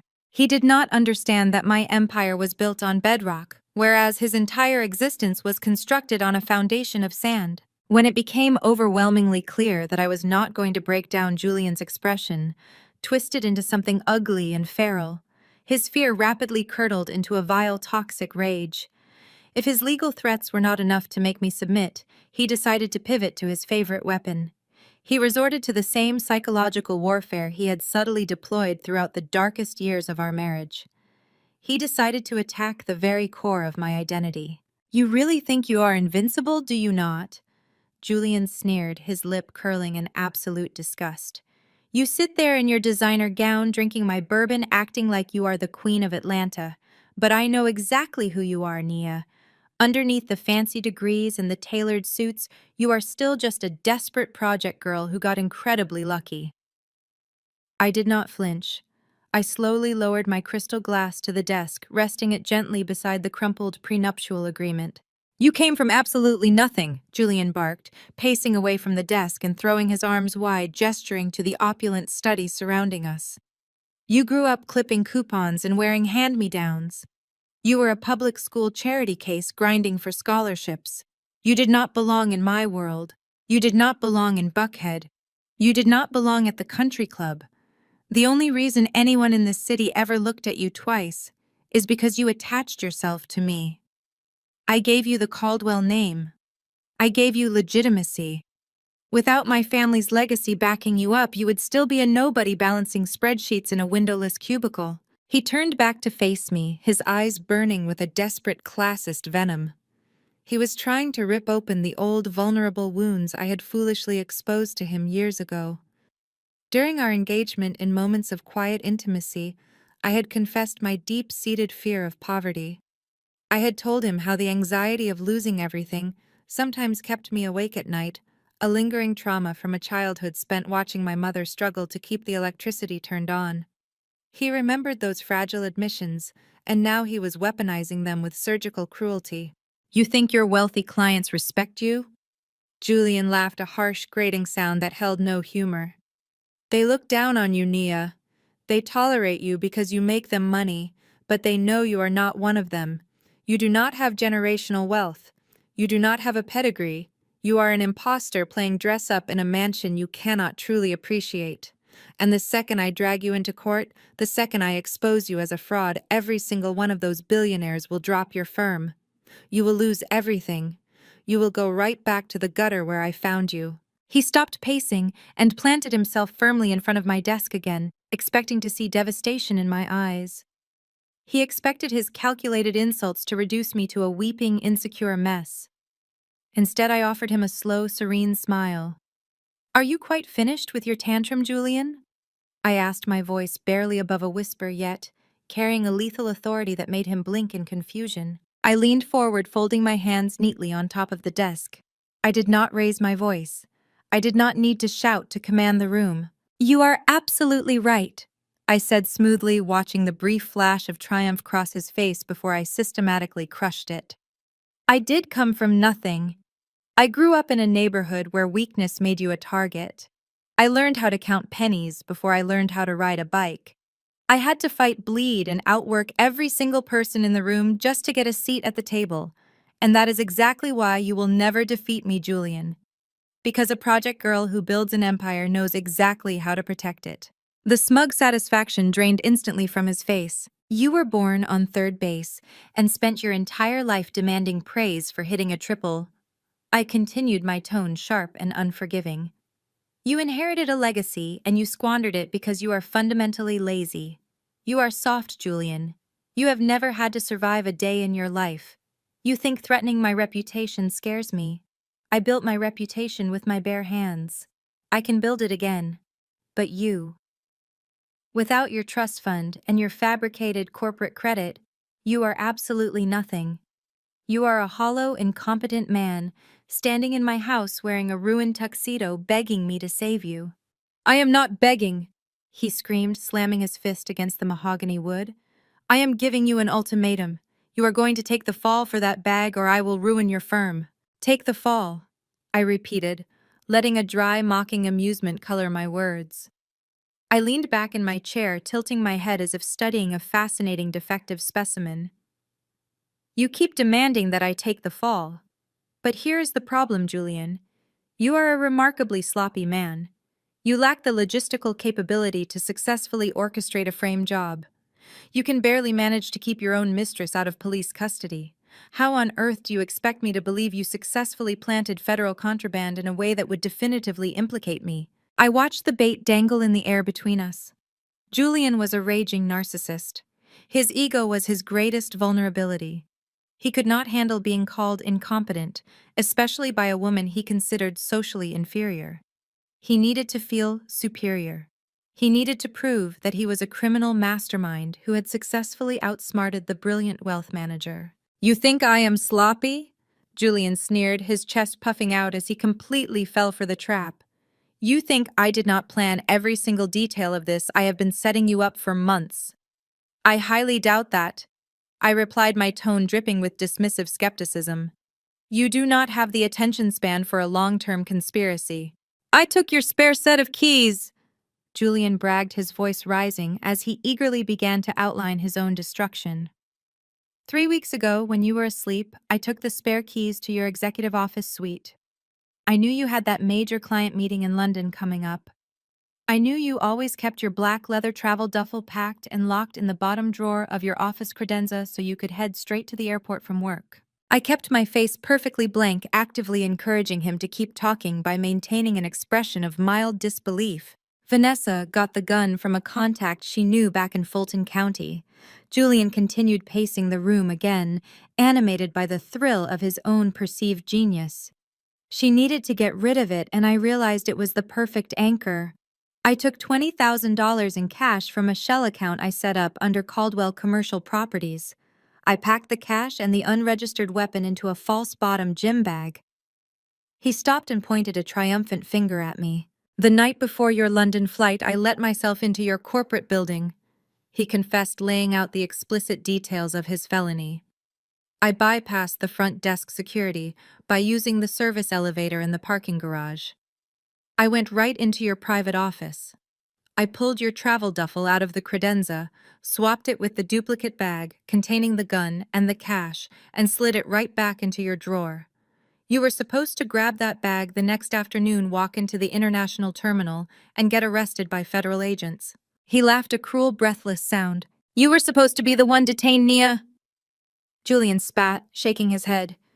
"You were supposed to be the one sitting in a federal holding cell, facing decades in prison for weapons smuggling and money laundering. It was flawless.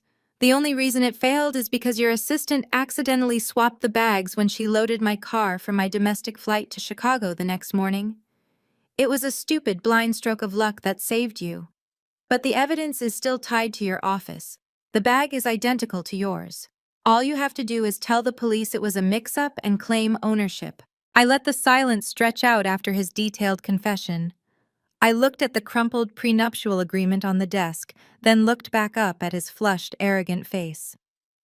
"So that was your grand master plan," I said softly. "You bypassed my corporate security, illegally entered my private office, and physically planted a firearm and illicit funds into my personal luggage to orchestrate my arrest." "Yes," Julian sneered, leaning over the desk one last time. "And I will tell the police exactly how I did it, but I will say I was acting under your direct orders. I will tell them you forced me to move the money. It will be your word against mine, and with the prenup loophole, I will drain your resources while you fight a federal indictment. You have no choice, Nia. You are going to recant and you are going to wire me that money." I reached out and gently traced the rim of my crystal bourbon glass. I had everything I needed. He had delivered his entire criminal conspiracy completely unprompted, driven entirely by his desperate need to feel powerful. "You really should have paid closer attention to the security upgrades I made to this house, Julian," I said, my voice dropping to a low conversational hum. I reached across the polished mahogany surface of my desk and picked up the crumpled prenuptial agreement he had so violently thrown at me. I did not bother reading the clause he was so fiercely proud of. I did not even glance at the ink on the page. Instead, I smoothly rotated my heavy leather executive chair to the right, hovering over the industrial-grade paper shredder, tucked neatly beneath my credenza. I clicked the power button with the pointed toe of my stiletto. The machine hummed to life with a low, hungry, mechanical growl. I fed the document directly into the steel teeth. Julian lunged forward, letting out a strangled, furious cry, but he was far too late. The blades caught the thick, legal-grade paper, violently ripping his supposed leverage into hundreds of meaningless, illegible confetti strips. The grinding noise filled the quiet study, a harsh metallic symphony of his absolute destruction. "Are you completely insane?" Julian bellowed, his hands gripping the edge of my desk so tightly his knuckles turned a mottled bone white. "You think destroying a physical copy changes the law? My lawyers have the original file safely locked in their corporate vault. You cannot destroy a legally binding contract just by shredding a piece of paper. I am still entitled to 50% of your firm. You cannot escape this." I pressed a button on the machine, silencing the grinding blades, and slowly turned my chair back to face him. I folded my hands neatly on the desk, resting them directly beside my glass of vintage bourbon. "Your overpriced lawyers possess a perfectly preserved original copy of a thoroughly useless document," I corrected him, my voice smooth, even, and entirely untroubled. "Because you are operating under the hilariously outdated assumption that I actually own anything for you to legally take." Julian froze completely. His erratic, heavy breathing hitched in his chest. His bloodshot eyes darted frantically across my face, his exhausted, panicked mind desperately trying to decipher the absolute certainty in my tone. "3 years ago," I explained, leaning back into the plush leather of my chair and watching the remaining color drain completely from his face. "I noticed the very first set of financial discrepancies. I noticed the missing funds from our joint investment accounts. I noticed the secret shell companies you were clumsily trying to conceal behind layers of bad accounting. I noticed the subtle, arrogant shifts in your behavior, the late nights, the unexplained withdrawals. A smart woman does not sit idly by and wait for the executioner's axe to fall, Julian. She removes her neck from the chopping block entirely." He opened his mouth to speak, to offer some pathetic defense or counter-argument, but absolutely no sound came out. The alcohol and the adrenaline that had fueled his break-in were rapidly wearing off, leaving behind a cold, paralyzing dread that rooted him to the Persian rug. "The exact moment I realized you were systematically siphoning our money, I quietly and aggressively restructured my entire financial existence." I continued, savoring the absolute shock radiating from his ruined posture. "I engaged a discreet team of specialized asset protection attorneys out of Geneva. We executed a comprehensive, totally airtight financial maneuver. I transferred 100% of my assets, my wealth management firm, my commercial properties, my offshore investment portfolios, and even the deed to this very mansion into an impenetrable, anonymous, blind trust." I paused intentionally, letting the heavy, undeniable truth of his total defeat settle over him like a suffocating blanket. "The trust is domiciled in a jurisdiction with ironclad, untouchable asset protection laws," I added, speaking with the deliberate, measured cadence of a professor lecturing a failing student. "I am not the trustee.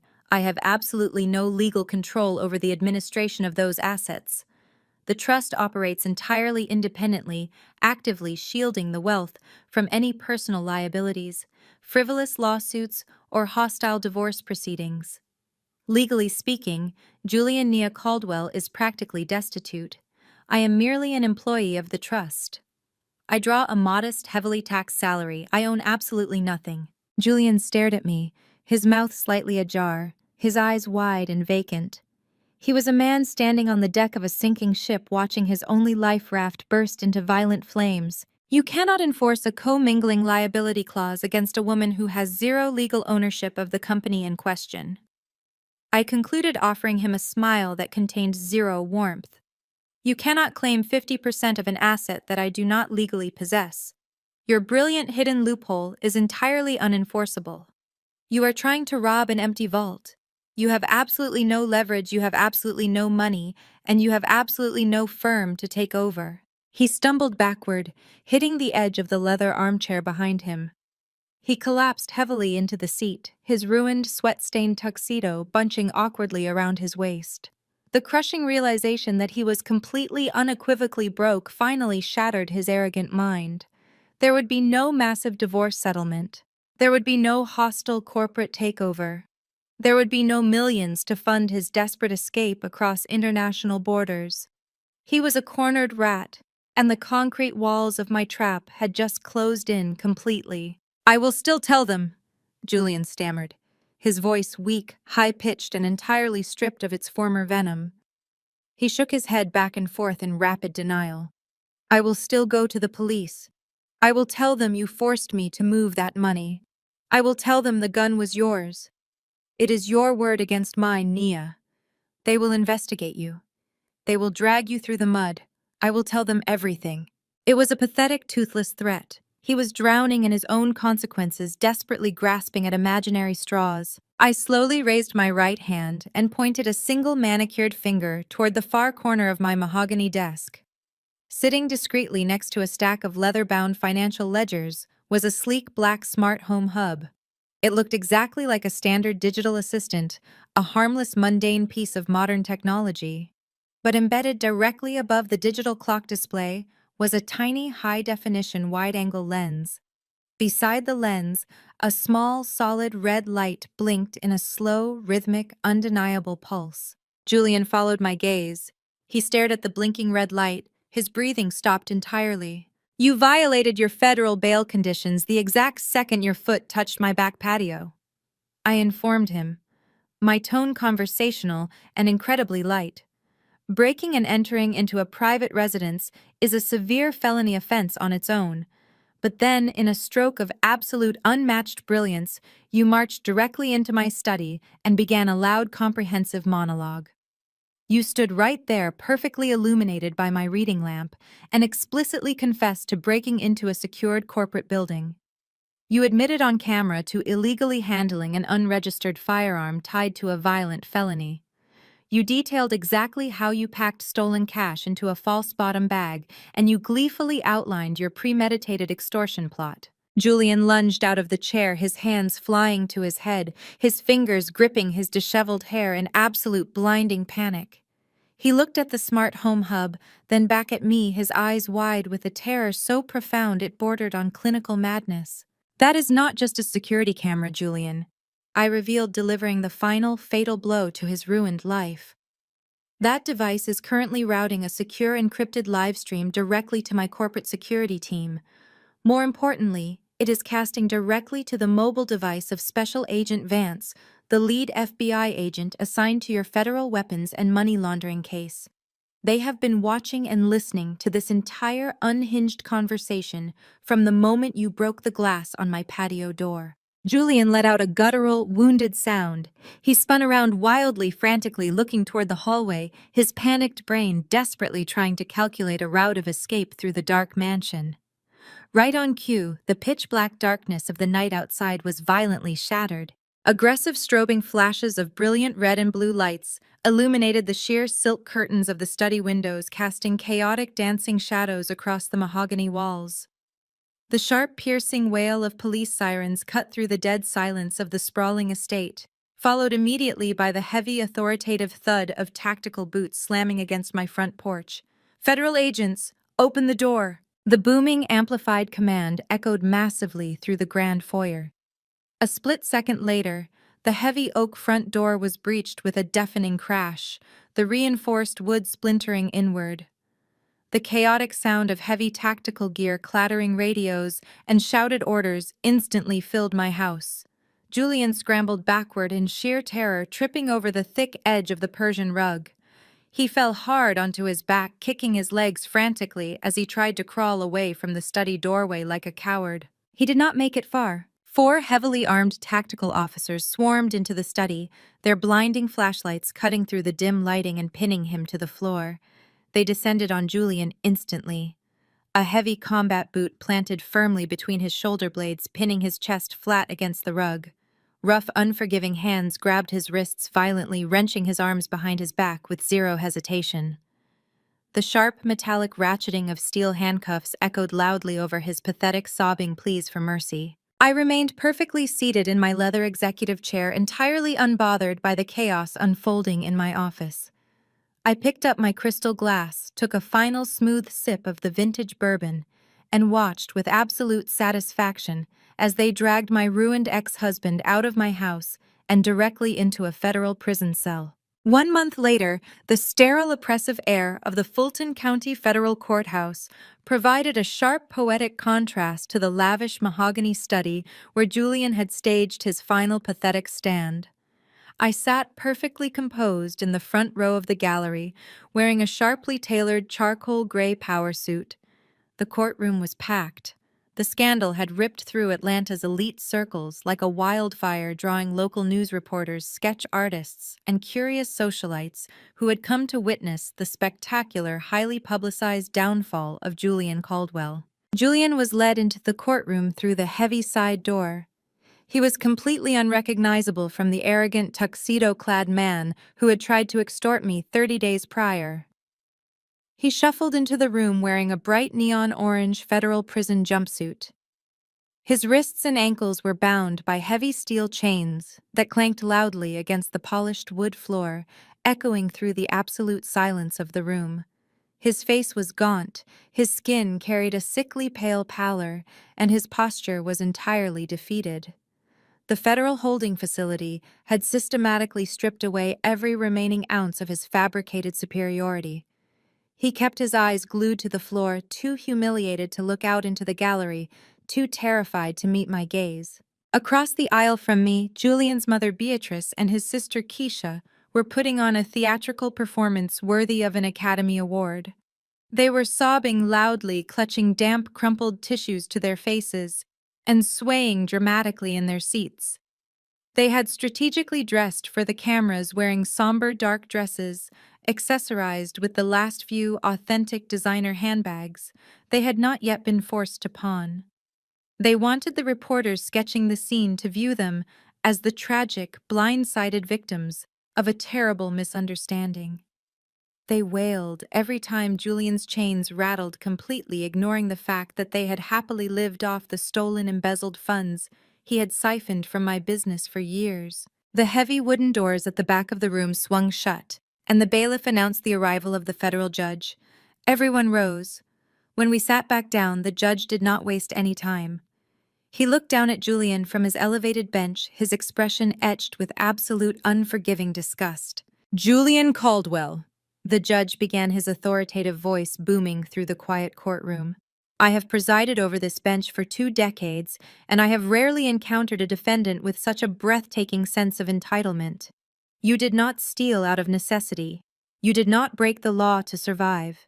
You orchestrated a sophisticated, malicious campaign of wire fraud and embezzlement purely to fund a lavish lifestyle you had not earned. Furthermore, when your financial crimes were uncovered, you chose to escalate your behavior to a terrifying degree." Julian trembled visibly, his chained hands shaking as he gripped the edge of the defense table. Beatrice let out a loud, piercing wail from the gallery, prompting a sharp warning glare from the bailiff. "You flagrantly violated your federal bail conditions." The judge continued, his tone turning razor-sharp. "You broke into your estranged wife's home in the middle of the night. You attempted to extort her for $5 million. And most egregiously, you confessed on camera to planting a loaded, unregistered firearm tied to a violent felony in her office in a deliberate, highly calculated attempt to frame an innocent woman and send her to federal prison. Your actions demonstrate a complete sociopathic disregard for the law and a profound danger to the community." The courtroom held its collective breath. The sketch artist scribbled furiously. I kept my posture relaxed, my hands folded neatly in my lap, savoring every single syllable. "It is the judgment of this court," the judge announced, striking his gavel against the sounding block with a resounding crack, "that you be sentenced to 15 years in a federal penitentiary. This sentence is to be served immediately, and due to the federal nature of the firearms and extortion charges, it will be served entirely without the possibility of parole. You are additionally ordered to pay full and complete restitution to the victim's wealth management firm." Julian's knees buckled. He collapsed heavily into his chair, dropping his head onto the defense table as a wretched, broken sob tore out of his throat. Beatrice shrieked loudly, falling dramatically against Keisha's shoulder. The swift, brutal hammer of federal justice had finally fallen, and there was absolutely no loophole, no trust fund, and no fairy tale excuse that could save him now. The bailiffs immediately stepped forward, grabbing Julian by his chained arms and hoisting him to his feet. They did not give him a moment to process the sentence. they marched him aggressively toward the side door. Right before he crossed the threshold into the holding area, Julian finally lifted his head. He turned his desperate tear-streaked face toward the gallery and locked eyes with me. I did not smile. I did not gloat. I simply offered him a slow, deliberate nod of absolute finality before turning my attention away. The heavy wooden door slammed shut behind him, sealing his fate for the next 15 years. Court was adjourned. I stood up, smoothed the lapels of my charcoal suit, and walked calmly up the center aisle. The double doors of the courtroom opened into the expansive, marble-lined hallway of the federal building. A small cluster of reporters and flashing camera lenses waited near the elevators, eager for a soundbite from the victorious, vindicated ex-wife. I offered them a brief professional statement regarding my gratitude to the federal prosecutors, maintaining my flawless corporate composure. As I turned to walk toward the exit, I heard the frantic, chaotic clicking of high heels rushing across the marble floor behind me. Nia, wait. I stopped and turned around. Beatrice and Keisha were practically running down the hallway to intercept me. Their theatrical courtroom grief had miraculously vanished, replaced by a frantic, wide-eyed desperation. They physically blocked my path to the elevators. They looked exhausted, disheveled, and completely stripped of the arrogant classist superiority they had weaponized against me during the entire duration of my marriage. Nia, please, we need to talk to you. Beatrice gasped, reaching out as if to grab my arm. I took a sharp, deliberate step backward, creating a hard boundary of personal space. Do not touch me, Beatrice, I warned, my voice echoing coldly in the marble corridor. State your business quickly. I have a firm to run. Keisha pushed her way forward, her hands twisting nervously around the strap of her designer handbag. Nia, they froze all of our accounts, she blurted out, her voice high and shrill with panic. Julian was paying my mortgage from a corporate account and the feds seized everything yesterday. Mom's credit cards are all declining. The bank sent a foreclosure notice to the family estate this morning. We have absolutely nothing left. I am struggling to find the part of this situation that requires my attention, I replied, maintaining a steady, emotionless stare. We are family, Nia, Beatrice pleaded, clutching her hands together in front of her chest, stepping right into her favorite role of the devout, suffering matriarch. Julian made some terrible mistakes. The devil led him down a dark path and he is paying the price. But the Lord commands us to show grace. Jesus wants us to find a family compromise.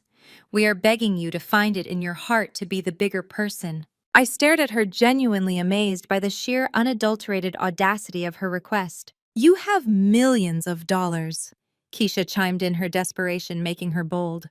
We saw the news. We know your firm is completely shielded in some offshore trust. You won, you got your revenge, but Mom and I had nothing to do with the gun or the extortion. We just need a small monthly stipend to keep the house and pay our bills while Julian is away. You can easily afford to support us. It is the Christian thing to do. I let a cold, sharp laugh slip past my lips.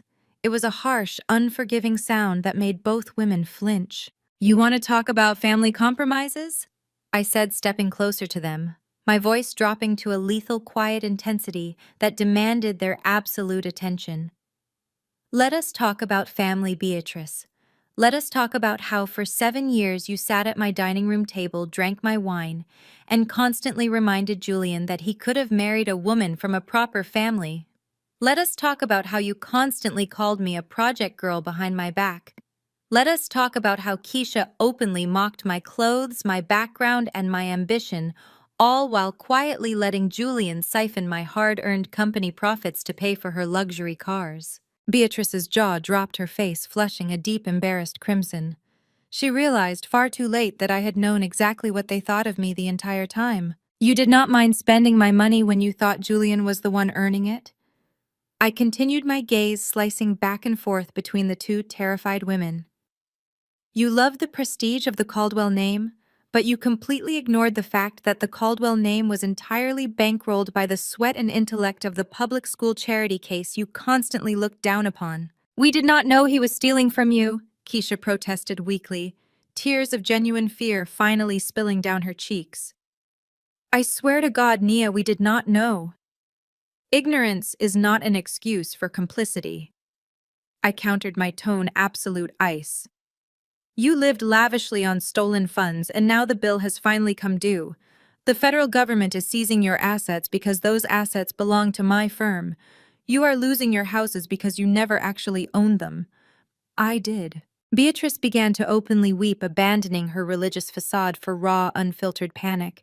Please, Nia, I am an old woman. Where am I supposed to go? How am I supposed to live? I looked at the woman who had made it her life's mission to make me feel inadequate, small, and unworthy. I felt absolutely no pity. I felt nothing but a clean, sterile finality. You can do exactly what I had to do when I started with nothing. I advised them, my voice crisp and professional. You can get a job. I hear the local fast food chains are hiring Keisha. It might not be as glamorous as driving a stolen Mercedes, but it builds character. And Beatrice, I strongly suggest you find a smaller, more affordable apartment before the federal marshals arrive to padlock the doors of your estate next week. You cannot just leave us like this, Keisha shrieked, her voice echoing wildly down the courthouse hallway as several passing lawyers turned to stare. You owe us. I owe you absolutely nothing, I stated, delivering the final crushing blow with surgical precision. You wanted me to be the project girl who did not belong in your elite world. Congratulations, you finally got your wish. I am completely legally and financially severed from the Caldwell family. You are entirely on your own. I did not wait for their response. I turned my back on their desperate, humiliating sobs, leaving them stranded in the cold marble hallway of the federal courthouse. I walked past the security checkpoint, pushed through the heavy glass doors, and stepped out into the bright, blinding sunlight of the Atlanta morning. My driver was waiting at the curb, holding the door to my sleek black town car. I slid into the plush leather seat, breathed in the quiet, peaceful air of absolute victory, and headed back to the empire I had built, protected and completely secured. Before my driver could even shift the vehicle into gear to pull away from the curb, a frantic, aggressive pounding echoed against the tinted rear window of my vehicle. Beatrice and Keisha had completely abandoned their southern dignity, throwing themselves at the side of the car, their faces twisted in absolute panic. They still genuinely believed they could beg their way out of reality. They still believed a few tears and a mention of Christian grace would magically reverse their total financial ruin. I tapped the glass partition, signaling my driver to hold his position. I pushed the heavy door open and stepped back out onto the concrete. The muggy, stifling heat of the Atlanta morning wrapped around us as I faced the two women who had spent the last 7 years trying to break my spirit. Nia, please, Beatrice wailed, her hands clasping together in a desperate, trembling prayer. You cannot leave us like this. We have no money. We have no lawyer. We have nothing. Nia stops. She looks at them with an expression of perfect, serene indifference. I reached back into the leather briefcase resting on the back seat of my car, realizing I had forgotten to deliver the final pieces of their reality check. I pulled out a crisp, thick white envelope bearing a very specific federal seal and handed it directly to my former mother-in-law. Beatrice snatched it eagerly, her tear-stained eyes widening with a sudden foolish burst of hope. She ripped open the flap, her hands shaking as she pulled out the heavy stationery. That is a letter from the Internal Revenue Service. Beatrice, I stated, my voice slicing effortlessly through the noise of the bustling city street. You see, when Julian was frantically trying to hide the money he was bleeding from my firm, he decided to funnel a massive portion of it through your precious church's community outreach fund, the exact same fund where you proudly serve as the primary financial treasurer. Because you are officially tied to the church funds Julian stole, the federal government has acted swiftly. Beatrice's mouth fell open in mute horror as her eyes scanned the severe, unforgiving legal text printed on the page. Your accounts are permanently frozen pending federal investigation, I explained, watching the devout matriarch realize she was now the target of a massive criminal audit. Your retirement is locked. Your savings are gone. You cannot even buy a loaf of bread without federal approval. You played the righteous praying mother while intentionally turning a blind eye to your son's thievery because you enjoyed the lifestyle it provided. The IRS does not care about your prayers, Beatrice. They care about your ledger, and yours is currently a federal crime scene. Beatrice let out a high-pitched, strangled gasp. Her knees buckled completely under the crushing weight of her new reality. She sank heavily against the side of the courthouse steps, dropping the federal letter onto the concrete as if it were on fire. Keisha stared at her mother, completely paralyzed. She looked back at me, her arrogant, sneering demeanor entirely replaced by stark, unadulterated terror. I reached into the briefcase one last time and pulled out a heavy manila folder. I extended it toward Keisha. She did not reach for it. She simply stared at it like it was a loaded weapon. I tossed it lightly, letting it land squarely against her chest. She scrambled to catch the folder before it hit the ground. "And that is a formal eviction notice," I said smoothly, watching her hands tremble as she opened the file. "You have always loved bragging about that beautiful, sprawling six-bedroom home in Alpharetta. You constantly rubbed it in my face, acting like you were superior to me. But we both know you have not held a steady job in 5 years. Julian bought that house for you." Keisha's eyes darted frantically across the bold black print of the legal decree, her breathing becoming shallow and erratic. "Julian put your house up as collateral to secure a massive line of corporate credit for his failing commercial real estate ventures." I detailed, making sure she understood exactly how thoroughly she had been destroyed. When he defaulted on those loans, the bank moved to seize the property. But as I mentioned earlier, I aggressively purchased all of his outstanding corporate debt, which means, Keisha, I hold the deed. The house you live in was part of Julian's collateral, which I now legally own. Keisha shook her head, frantically clutching the folder to her chest as tears of genuine fear spilled down her cheeks. "No, no, you cannot do this. You cannot throw me out on the street. I have nowhere to go. You have 24 hours to vacate my property," I commanded, my voice devoid of any sympathy or hesitation. "If you, your belongings, or your stolen designer wardrobe are still inside that house by noon tomorrow, I will have the county sheriff physically remove you. Consider it an aggressive lesson in the self-reliance you always claimed I lacked." Beatrice and Keisha completely fall to pieces in the courthouse hallway. Keisha let out a guttural shriek of pure despair, dropping her fake designer bag as she collapsed onto the concrete right beside her weeping mother.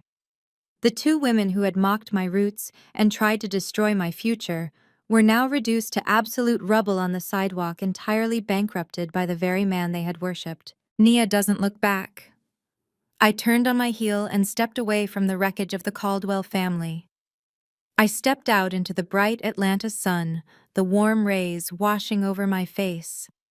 I looked across the busy plaza and smiled.